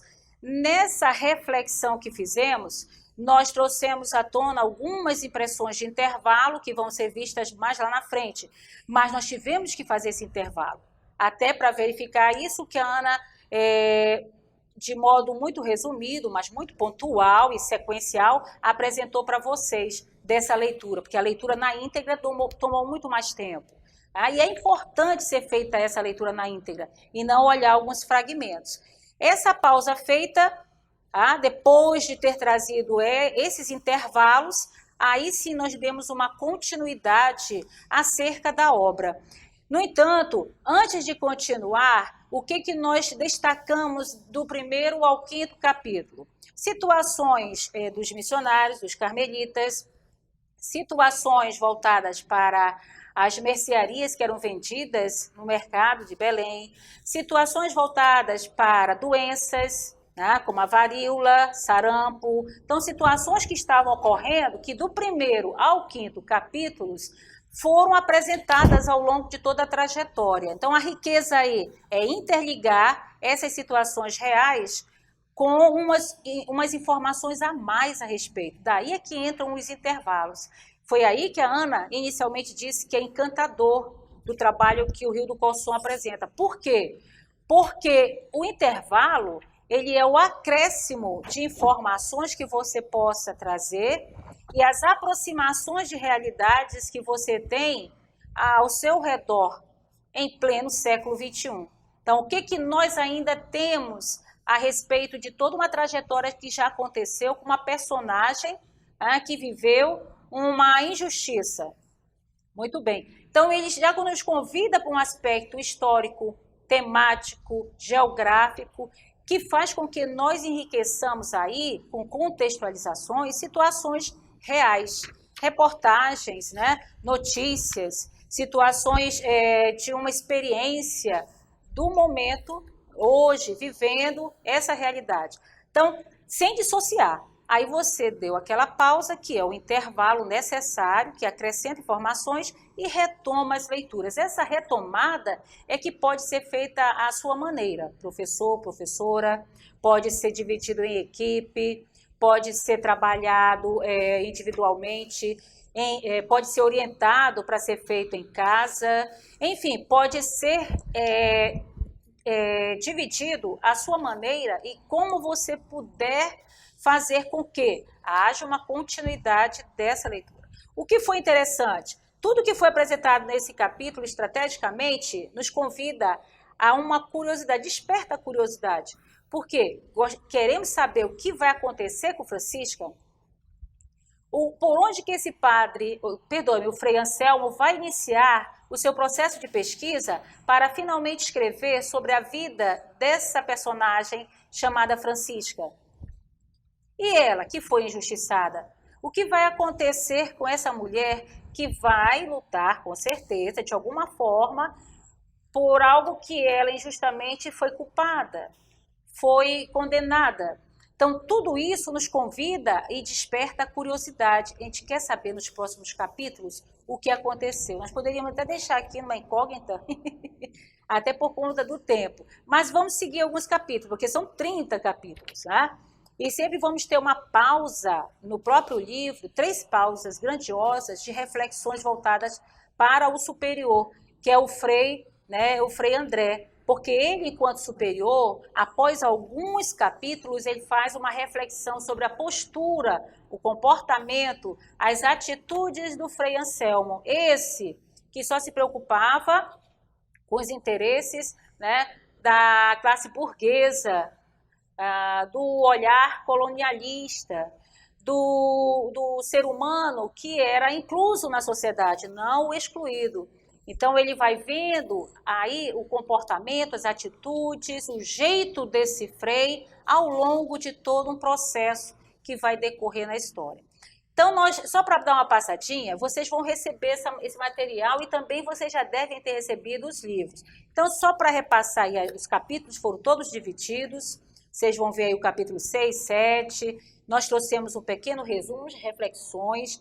Esses primeiros 5 capítulos foram necessários serem explanados, uma vez que vocês precisam trazer para a sala uma explicação a respeito de todo e qualquer livro selecionado. Aí podem passar aí à frente, né, Ana, por causa até do tempo, né? Então, vocês estão vendo aí os capítulos sendo divididos por questões prioritárias, essenciais. Mas isso não quer dizer que, ao nosso olhar, né, Ana, sejam realmente os essenciais. Nós tentamos trazer o máximo possível a que se referia aquele capítulo de modo mais resumido. E fomos apresentando para que vocês pudessem ter uma leitura prévia e breve acerca da completude dessa obra e da riqueza que essa obra traz, tá? Eu não sei se a Ana vai querer falar ao final. Eu não costumo falar ao final. Eu costumo deixar em aberto para que você fique com muita vontade e curiosidade de ler. E a gente gostaria de apresentar mais ainda as outras informações, mas eu vou passar para a Ana antes, para que ela possa ainda refletir algum ponto importante sobre essa obra. O que exatamente você não pode deixar solto? É o início de toda e qualquer obra, sem ter acompanhado do início ao fim dos capítulos que você selecionou sobre essa obra. Não pode deixar solto, não pode deixar sozinho com o aluno, com as equipes, você tem que ler com eles. Nem que seja a leitura silenciosa inicial, depois uma reflexão a respeito dessas leituras na própria sala de aula, e aí sim, você determina os outros caminhos, como achar que vai dar uma continuidade significativa, e ao mesmo tempo crescente, né? Progressiva. Pois bem, Ana. Certo. Então, assim, vamos conversar um pouquinho, nós não vamos contar o final, mas nós precisamos dizer por que Francisca entra com essa solicitação. Então, o próprio ouvidor conversa com o Frei Anselmo e informa a ele que existia uma provisão régia. E essa provisão régia determinava que somente eram escravos aqueles que vinham do que chamava de guerra justa. Uma tribo brigava com a outra, né, guerreava com a outra, e aí os seus, digamos assim, aqueles prisioneiros, aqueles que vocês ganhavam e aprisionavam, poderiam ser vendidos aos portugueses. Aí os portugueses, a gente sabe que eram os jesuítas, a maioria das vezes. Precisava ter um documento de um padre dizendo realmente que ele era escravo, ou então uma documentação do reino. Então, Francisca não passou por isso. entendeu? Francisca, ela foi dada como uma companhia à filha do chefe Manaós, quando um desses desbravadores foi lá na colônia, lá na tribo, então ele deu como gratidão, ele deu Francisca como escrava, como, digamos assim, colaboradora, pessoa para acompanhar a sua filha, a filha do chefe, então ela não foi como escrava. Acontece que o marido da Etelvina, o que ele faz? Que essa índia, que era filha do chefe e que Francisca foi para acompanhá-la, saiu da sua tribo para acompanhá-la, ela casou-se com esse senhor e esse senhor resolveu vender Francisca como escrava como os outros. Só que não tinha uma documentação, porque Francisca não vinha daquilo que chamava-se guerra justa. Ela não era uma prisioneira de guerra que pudesse entregá-la como escrava. Então, isso que garantia, como o ouvidor sabia disso, né, ele contou a Frei Anselmo. E a gente quer que vocês leiam ao final. Por que a gente vai passar para os intervalos na metodologia e qualquer coisa a gente dialoga com vocês em outro momento, porque é uma obra interessante. E ela foi o caminho que nós encontramos para tratar com vocês essa metodologia do COSOM. Certo? Então, assim, nós sugerimos que vocês possam ler essa obra, vocês vão receber esse material aqui que a gente está passando para vocês, vocês vão receber também todo um resumo que a gente fez e como que vocês podem aplicar com os alunos, caso vocês queiram, né? Nós vamos encaminhar para vocês. E aí queremos que vocês leiam a obra e analisem esse material que a gente envia, porque a gente não está fazendo nada obrigatório. Que vocês olhem, criem suas sugestões em cima disso. Então, como nós pensamos em fazer um intervalo após isso, né? Trabalho escravo no Brasil atual. Foi isso que nós trouxemos, essa imagem aí do trabalho escravo. Por quê? Porque nesses primeiros capítulos já nos possibilita tratar desta temática. Então, como é que eu posso dizer para o meu estudante que lá, naquele período em que Francisca foi tratada como escrava, como é que isso acontece no Brasil? Ainda hoje tem escravos no Brasil? Para nossa surpresa, sim. Né? Então, aí a gente traz algumas reportagens, algumas coisas que vêm tratar desse trabalho escravo que ainda acontece no Brasil. Olha, a história de Francisca é antiga, mas o Brasil ainda precisou crescer muito. Ele foi a última nação do mundo ocidental a abolir o trabalho escravo de forma oficial, né? Que ocorreu ao final do século XIX. Mas oficial, ainda até hoje nós temos escravo, então é preciso que a gente retome isso, essas imagens aí para ver, e aí fazer as pessoas também refletirem se elas não têm empregadas domésticas também escravas em casa, o que eu faço com a minha empregada, com a pessoa que tem esse serviço doméstico. Aí nós apresentamos também como intervalo, esse diálogo, um mapa, esse mapa que vem tratar do número de trabalhadores escravizados resgatados no Brasil. Isso de 95 a 2006, porque foi esse mapa que a gente encontrou. Ele já é um mapa antigo, mas hoje em dia a gente também encontra. Nós trouxemos esse mapa para dialogar, né, para fazer esse intervalo e dialogar com os estudantes e com os professores multiplicadores, e nós trouxemos também algumas notícias que a gente encontra aí, né? Trabalhadores escravos são resgatados de fazenda em Minas Gerais. Aí a gente tem a data, olha só, até hoje, pessoas ficaram confinadas para resolver um trabalho. E aí você pode trazer, teve uma novela agora que passou, né, Carol? Uma novela de uma mina, que vocês viram o que a Maria de Severo fazia com aquele pessoal. Traz para eles para dialogarem sobre isso, né? Nós temos aí também notícias, empregada doméstica era trancada em área de serviço por empresária. Isso é trabalho escravo, e isso retoma, porque a Francisca ela veio para ser empregada doméstica da dona Guiomar Góes, uma portuguesa lá, que não quis saber se o senhor que vendeu tinha uma provisão régia ou não tinha, se tinha um documento dizendo que ela era escrava ou se não tinha. Então, muitas vezes, muitas empregadas domésticas hoje, muitas pessoas que prestam serviço doméstico, são escravizadas, porque as pessoas se imaginam donas das pessoas. Então, tem muitas formas de escravizar. E essas formas de escravizar, a gente propõe que pode ser, dependendo de algum acontecimento no seu município, no nosso estado, no nosso país, que você traga como intervalo que possibilite esse diálogo, não é, Carol? Perfeito, Ana. Em relação a isso tudo, como intervalo, viram? Foi um tema resgatado da obra, que é um principal tema aí, é prioridade, é a escravidão, é o ser escravo, é o escravizar. Então, aí encontramos notícias, situações reais e como elas acontecem, para que nós possamos mostrar um panorama mais próximo da realidade acerca daquilo que vem sendo trabalhado ou apresentado na obra que estamos vivenciando. Então, do 1º ao 5º capítulos, foi a palavra, né, escravidão, o ser escravo, escravizar. E daí deparamos com uma série de situações reais. E que reais são essas que se fazem presentes, certo? A partir daí, passamos para a primeira interpretação, que é aquela apreensão da obra. E tem umas dicas. Mas antes das dicas, sempre, uma dica maior e primeira é fazer com que o aluno demonstre de fato um conhecimento e mostre, apresente esse conhecimento acerca da obra, tá? É a dica máxima dessa primeira interpretação. Então, ela deve ser feita em sala de aula. O professor deve visualizar aquilo que o aluno traz à tona. E ainda, não é aconselhável debater em atividades de grupos. Não é interessante. É interessante você ouvir o aluno, que ele vai dizer sobre o que ele leu, tá? E trazer à tona. E a partir daí, você poder anotar, acompanhando aí esse aluno, como é que ele apresenta a sua leitura, tá? Se ele distanciou, se ele está muito ainda além ou aquém do que você queira ouvir a respeito da exploração daquela obra, daquele texto, daquele material, daqueles capítulos. Então, é a oportunidade, você ouvir o aluno falando sobre a obra.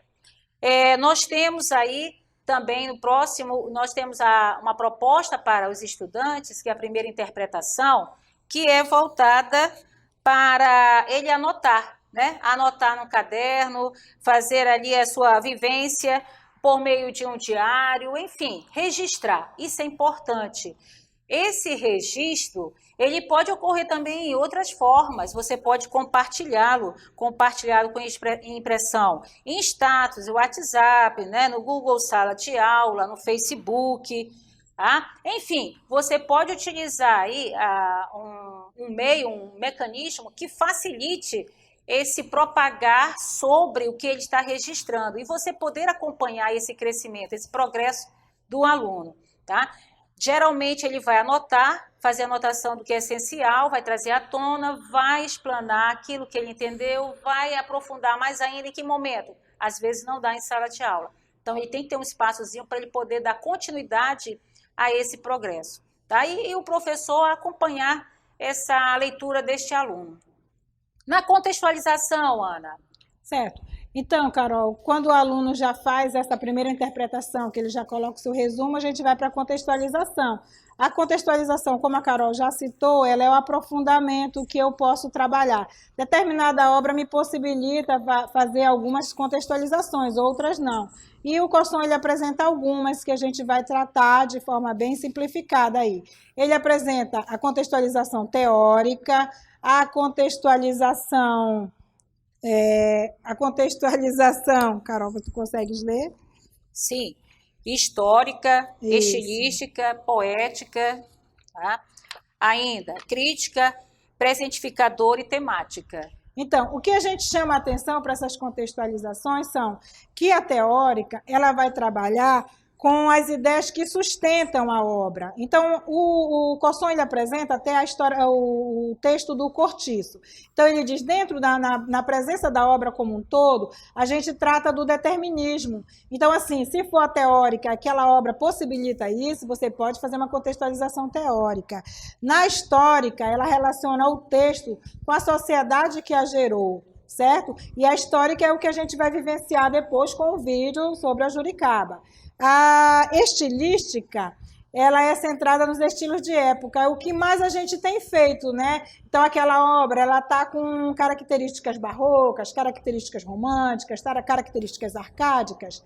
Então, a gente pode utilizar várias, dependendo da obra que nós temos para trabalhar, a gente pode utilizar os estilos literários. Qual é a característica mais expressiva de estilo literário que tem nessa obra, né? E na característica poética, eu achava uma coisa e encontrei outra. Ela não vai tratar da poesia mesmo, do poema, da estruturação, ela trata da composição da obra. É interessante como essa obra é composta, como que ele estruturou essa obra. Então, aí é bom o exercício de fazer quais são os elementos da narrativa, quem é o protagonista, quem não é. Toda a parte de como a obra foi estruturada, ele coloca como poética, né? Então, assim, eu quando li poética, eu imaginei que fosse voltar para esse lado da subjetividade, da rima, né? Todos aqueles elementos que a gente trabalha com a poesia.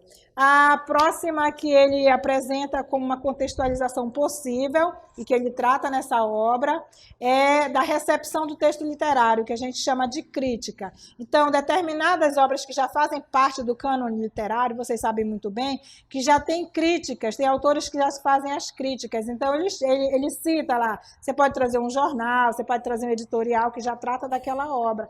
Então, você pode fazer uma contextualização crítica. A outra contextualização que ele fala é a da presentificadora, que ela busca contextualizar a obra com o presente da leitura. E nós consideramos isso de inteira relevância para o estudante jovem. Porque para ele aquela obra tem que entender que um autor escreveu naquele tempo, naquele contexto, mas a realidade social muitas vezes também está presente na vida do estudante. Até porque a leitura não pode ser dissociada da escrita. Então, um leitor ele precisa ler a obra para ele saber que ele também pode fazer da sua subjetividade, do seu ponto de vista sobre aquele assunto, escrever uma nova obra. Uma obra que tem as suas características, que tem a sua forma de escrever, a sua forma de falar. Então, essa possibilidade. E é isso que é enriquecedor nesse trabalho do Rildo, porque ele trabalha com o processo do andaime e do portfólio. O portfólio é esse. Eu faço um resumo do que eu li, aí agora, como nós temos as novas tecnologias, eu posso compartilhar esse resumo, mas eu tenho que escrever esse resumo. Eu li essa obra, tá, ela é legal? Escrevo algumas coisinhas, escrevo no meu livrinho, que é bom ter um livrinho para acompanhar o projeto, é interessante que o aluno tenha o seu livrinho para falar daquela obra, e aí eu vou colocar no meu status, olha, eu li a obra que fala disso, por quê? Porque a leitura não pode ficar só com você, professor, não pode ficar só com o estudante, a leitura ela precisa ampliar o capital cultural dos nossos estudantes e da família dele e de todas as pessoas. Seria interessante, com certeza, a partir daqui, leitura de Francisca, os nossos técnicos aqui, o colega que está aí auxiliando, também vai se interessar. Então, é por isso que a gente precisa falar daquilo que a gente lê, né? Então, assim, o Cosson, ele apresenta essa presentificadora porque facilita até para o nosso estudante jovem. O nosso estudante jovem tem uma realidade, então, trazer para a realidade dele é muito interessante. Nós também propusemos que pudesse trabalhar aqui, Francisca, com Raposa Terra do Sol. Muito interessante, porque é uma situação nossa que também vem trabalhar com essa questão dos indígenas. E a outra que nós vamos ver aí na cor azul é a temática. Essa temática geralmente já é muito abordada. É a contextualização que aborda o tema e a sua repercussão dentro da obra. Né, Carol? Então, nós fizemos aí uma contextualização histórica e nós queremos compartilhar com vocês um vídeo que vai vir depois, que ele vai fazer a trajetória de Juricaba, que é para auxiliar. Então, essa obra que nós estamos trabalhando, ela é bem interessante porque pode ser trabalhado com um professor de história que pode entrar nesse momento. Certo? Então, na contextualização histórica, vai visar relacionar o texto com a sociedade que o gerou, e aqui ele aborda isso internamente. Nós propusemos, se vocês quiserem, duas coisas. Um é o filminho de Ajuricaba e o outro é o Alvará de Abolição da Escravatura Indígena no Brasil. Porque eu não sabia que, assim como houve uma abolição da escravatura, também teve a abolição da escravatura indígena no Brasil. Então, vocês têm a cópia desse alvará e seria interessante que os alunos fizessem essa pesquisa e reconhecessem isso. A gente vai ver agora um filminho da Juricaba, tá bom?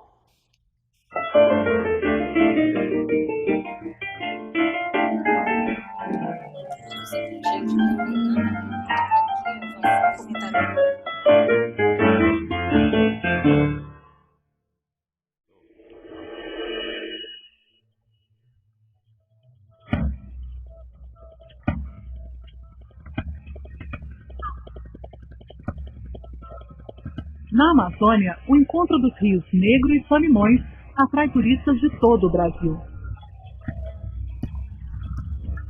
Conta a lenda que as águas não se misturam porque foi ali que o líder indígena Juricaba se atirou para a morte, pelo desejo de libertar seu povo do domínio dos colonizadores.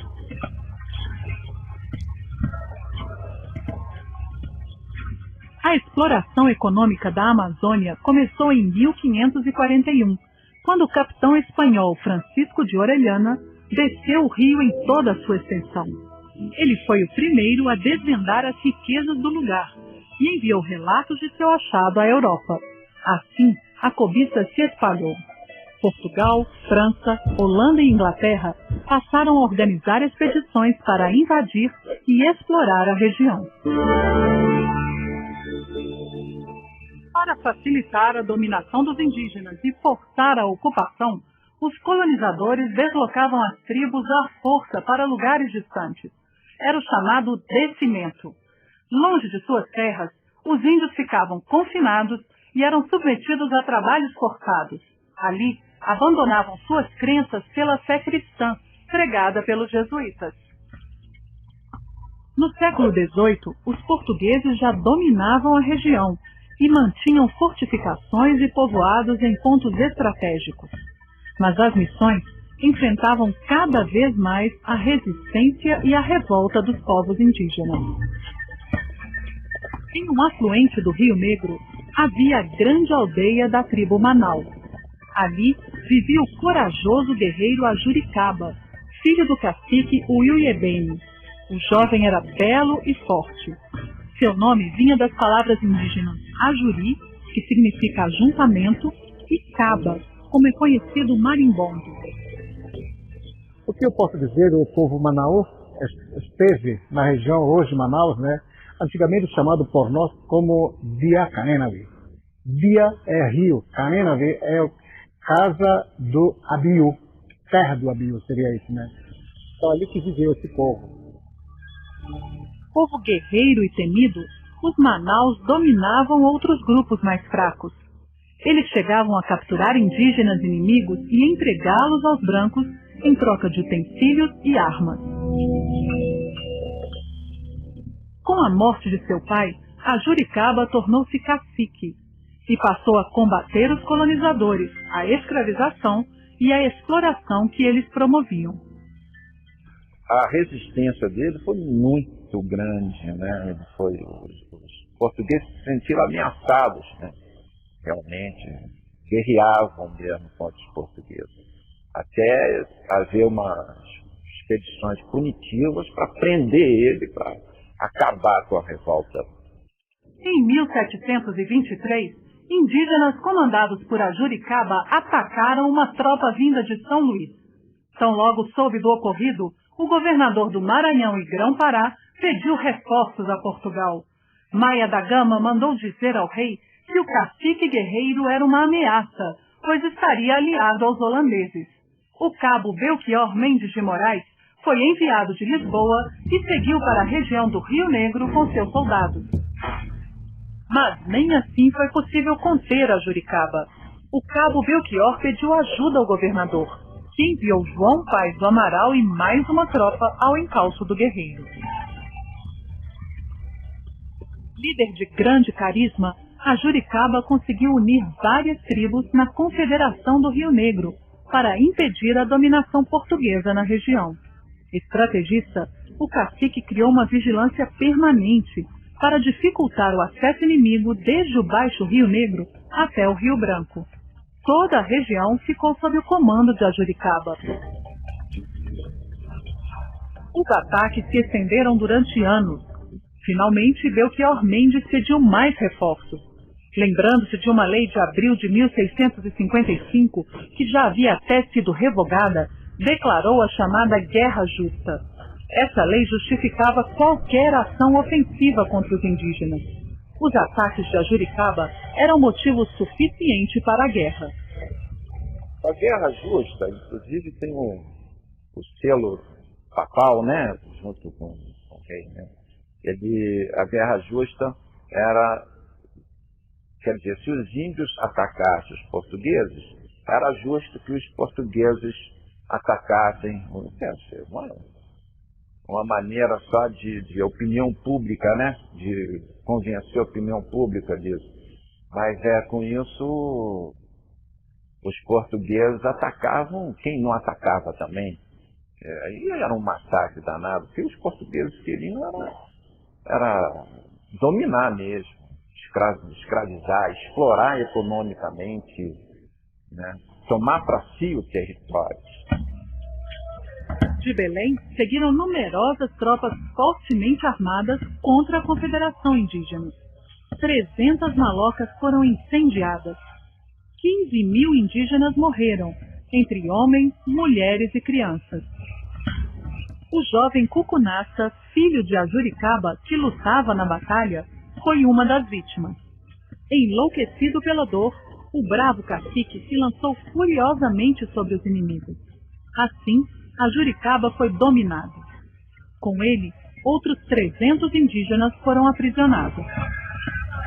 No caminho de barco pelo Rio Negro até Belém, Ajuricaba reagiu, mesmo acorrentado. O cacique chegou a ferir os soldados da tropa que o conduziu.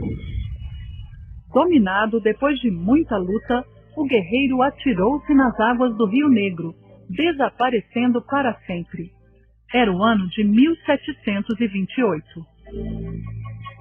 Nós dependemos de nossos rios, de nossos lagos, de nossas florestas. Esse é o patrimônio que o Brasil deve defender.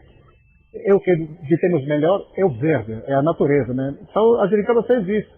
Então, eu sou um dos Ajuricabas, outros ilhos são Ajuricabas também. Você também deve ser uma Ajuricaba, né? O povo brasileiro tem que defender o que é nosso. Ajuricaba nasceu livre e jamais poderia se sujeitar à tirania daqueles que escravizavam seus irmãos. Ele é um símbolo de liberdade. Lutou até o fim contra a submissão do povo indígena.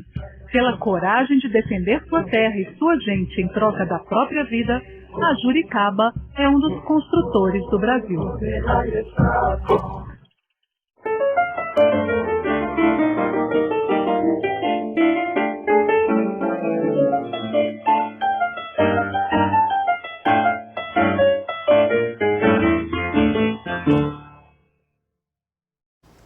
Vocês tiveram a oportunidade aí de assistir, tá, a vida de Ajuricaba. Por que trouxemos essa contextualização histórica? Pela representatividade desse personagem e até mesmo de uma discussão muito mais profunda acerca disso. Porque o nosso aluno precisa também compreender e desmistificar a impressão negativa e de insubmissão do Ajuricaba. Tá? Precisa vê-lo enquanto um ser que não só foi vitimado de duas situações, que se rebelou contra uma situação que se fazia presente por meio dos portugueses e, portanto, que havia não só essa rebeldia a enfrentar, mas que, mais do que nunca, ele era um ser humano que buscava não ser colonizado, que buscava pela sua identidade e permanecer com essa identidade. E, é claro, propagando para sua tribo acreditar nisso. Então, ele foi insubmisso a essa colonialização, né? A esse aspecto do período colonial que os portugueses se fizeram presentes. Essa foi uma contextualização que nós escolhemos. Nós também tivemos uma outra atividade que vai ser passada aí, só para mostrar, para ilustrar.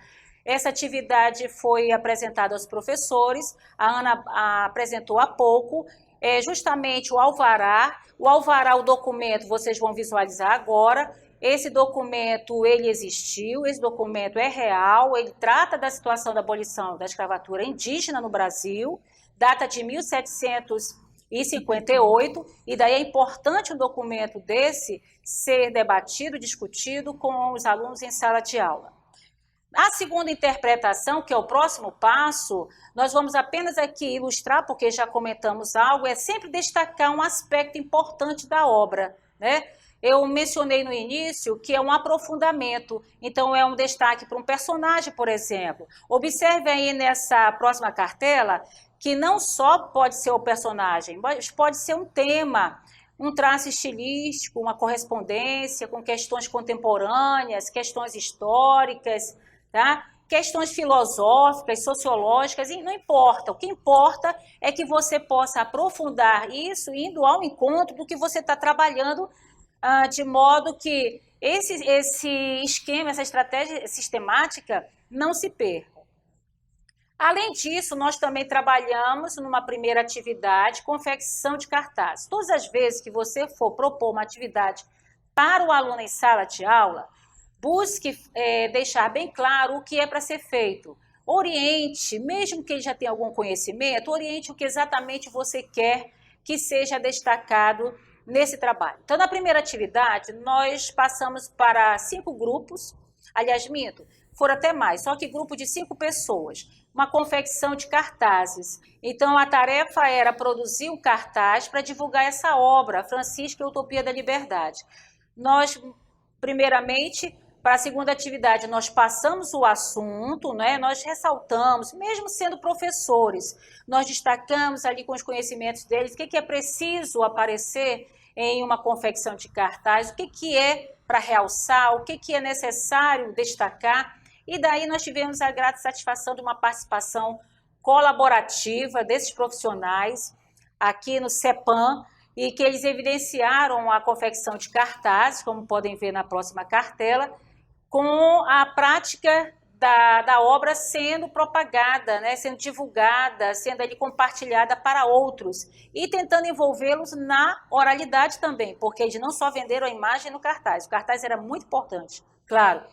E eles fizeram mais ainda, teatralizaram, dramatizaram, trabalharam com confecção de fantoche, etc. Então, trouxemos só algumas ilustrações.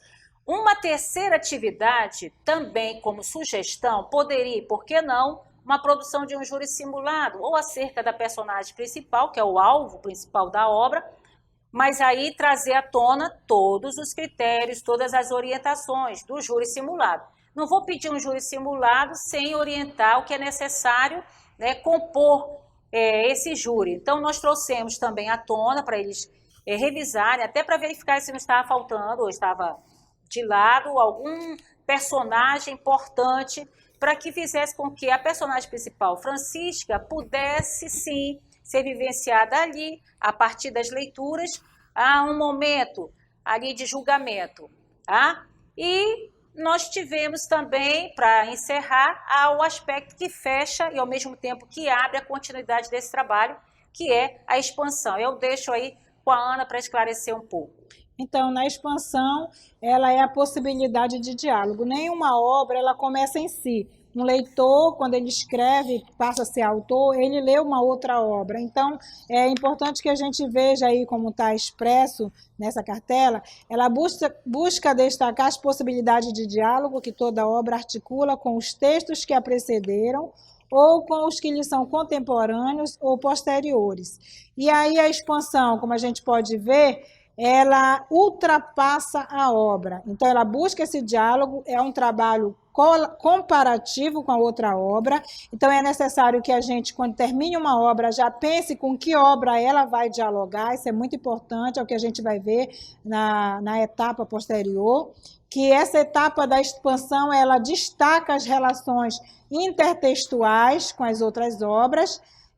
A gente chama de encerramento do trabalho de leitura, com entrada em uma outra obra. Então, é preciso esse diálogo. O que nós fizemos, que pode ser interessante, e se vocês acharem interessante, apresentar para os meninos. Como Francisca é uma índia, a gente também pode dialogar com Iracema. Como esse livro também trata da escravidão, você pode buscar textos que falem da escravidão, né? E a gente começa achando que é interessante que o estudante, ao terminar essa obra, pense assim, olha, o próximo livro vai falar de uma história que começa assim. Além, muito além daquela serra que ainda azula no horizonte, nasceu Iracema.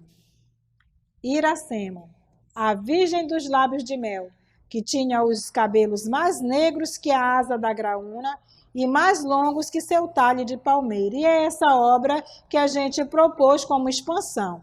Na sequência, a gente põe como uma proposta de atividade, que a COSOM apresenta como expansão, que são as releituras que nós já estamos acostumados a fazer, né? Então, a apresentação dessa atividade para a comunidade escolar. E como ela pode ser feita? Ela pode ser feita com base no romance lido, preparar uma adaptação, uma releitura do que eu faço. Aí a gente pode pegar uma cena de teatro, né? Você pode fazer uma dramatização, você pode fazer um teatro das sombras, você pode fazer um musical. Então, aí toda a comunidade escolar consegue observar que o aluno fez um estudo de uma obra e aí ela culmina com isso, que é o bem interessante. O que a gente gostaria de comentar, que o COSOM apresenta, que a avaliação no processo, ele não destaca como algo assim obrigatório. Ele diz que a literatura ela é feita para ser como experiência, experienciada, né? Mas ele propõe que momento que a gente avalia? Quando a gente pede para o menino fazer seu portfólio, quando ele vai escrevendo resumo, quando ele apresenta no seu status, né? Então, essa avaliação, ela não tem que ser aquela prova do assunto, porque aí se torna uma leitura muito chata. Certo? Essa é a proposta que a gente trouxe para dialogar com vocês e a gente agradece ao CEMEAN por nos propor isso, né? Aos técnicos que estão ali, não é, Carol? Com certeza. Agradecer mesmo, agradecer a secretaria como um todo, a nossa gerência, o departamento. Muito obrigada aos gestores e a você, colega professor, que esteve nos ouvindo e atendendo aos nossos chamados. Muito obrigada. Um bom almoço para vocês, tá bom? Um beijão no coração e a gente se encontra pelo círculo do WhatsApp que a Secretaria de Interior vai formalizar, tá bom? Muito obrigada.